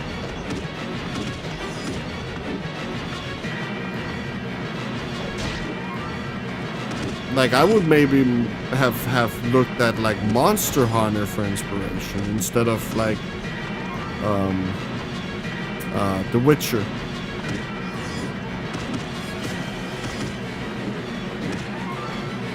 And not to say you should have copied Monster Hunter instead. That's not what I'm saying. But I'm just saying like that concept would probably have fit the game better if you were going to copy.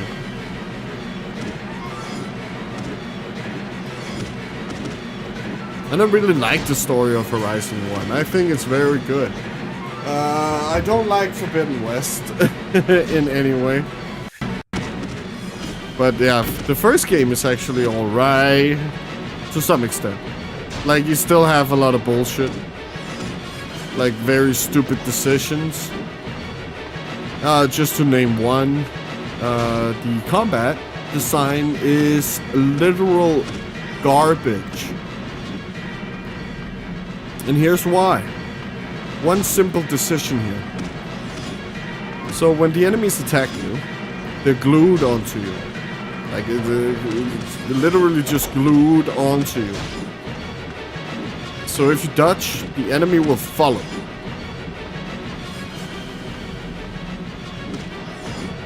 Look at...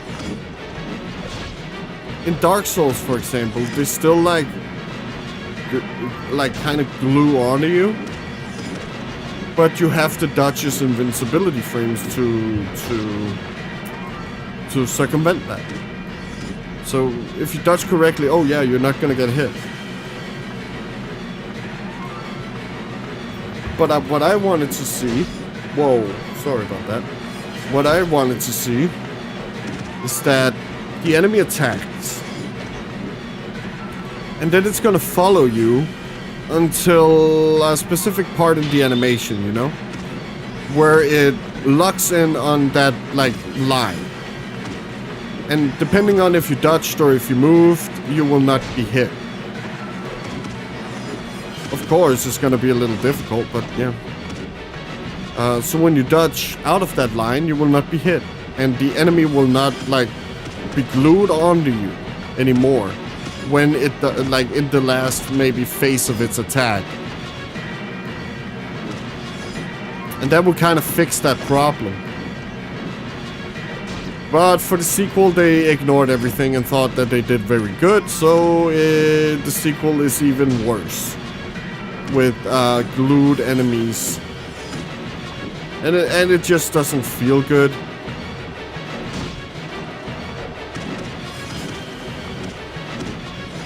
Yeah, it kind of feels like shit. Empire rats, you shall feed the ravens.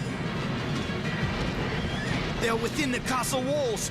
Your sister, I mean her ladyship, the goddess.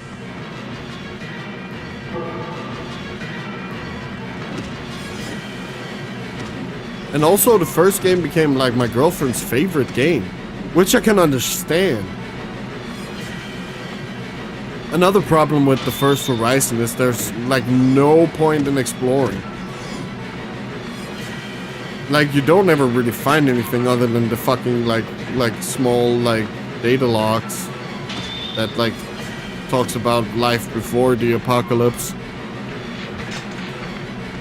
And like, oh my god, it's like, oh my god, I just want to find chests and like loot and like, oh my god, if we're doing like The Witcher, why can't we do it like that? Like I want like something that helps me want to explore the world. And like million like lines of fucking text is not a good thing to make you want to like find everything. Like, and that's another thing we can talk about another time, but bloated bloated text. Oh my god. Was just like, oh, 10 pages of reading? What?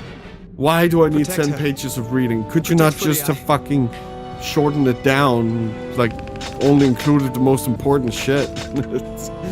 Like, shit.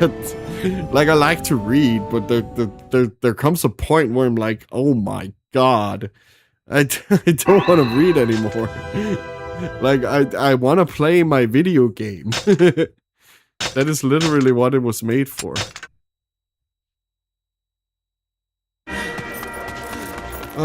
That's gonna be it for me today. Yeah, sad, I know. You're crying, me too. But we did level up a couple of weapons. I'll do this. So people in the Discord will know.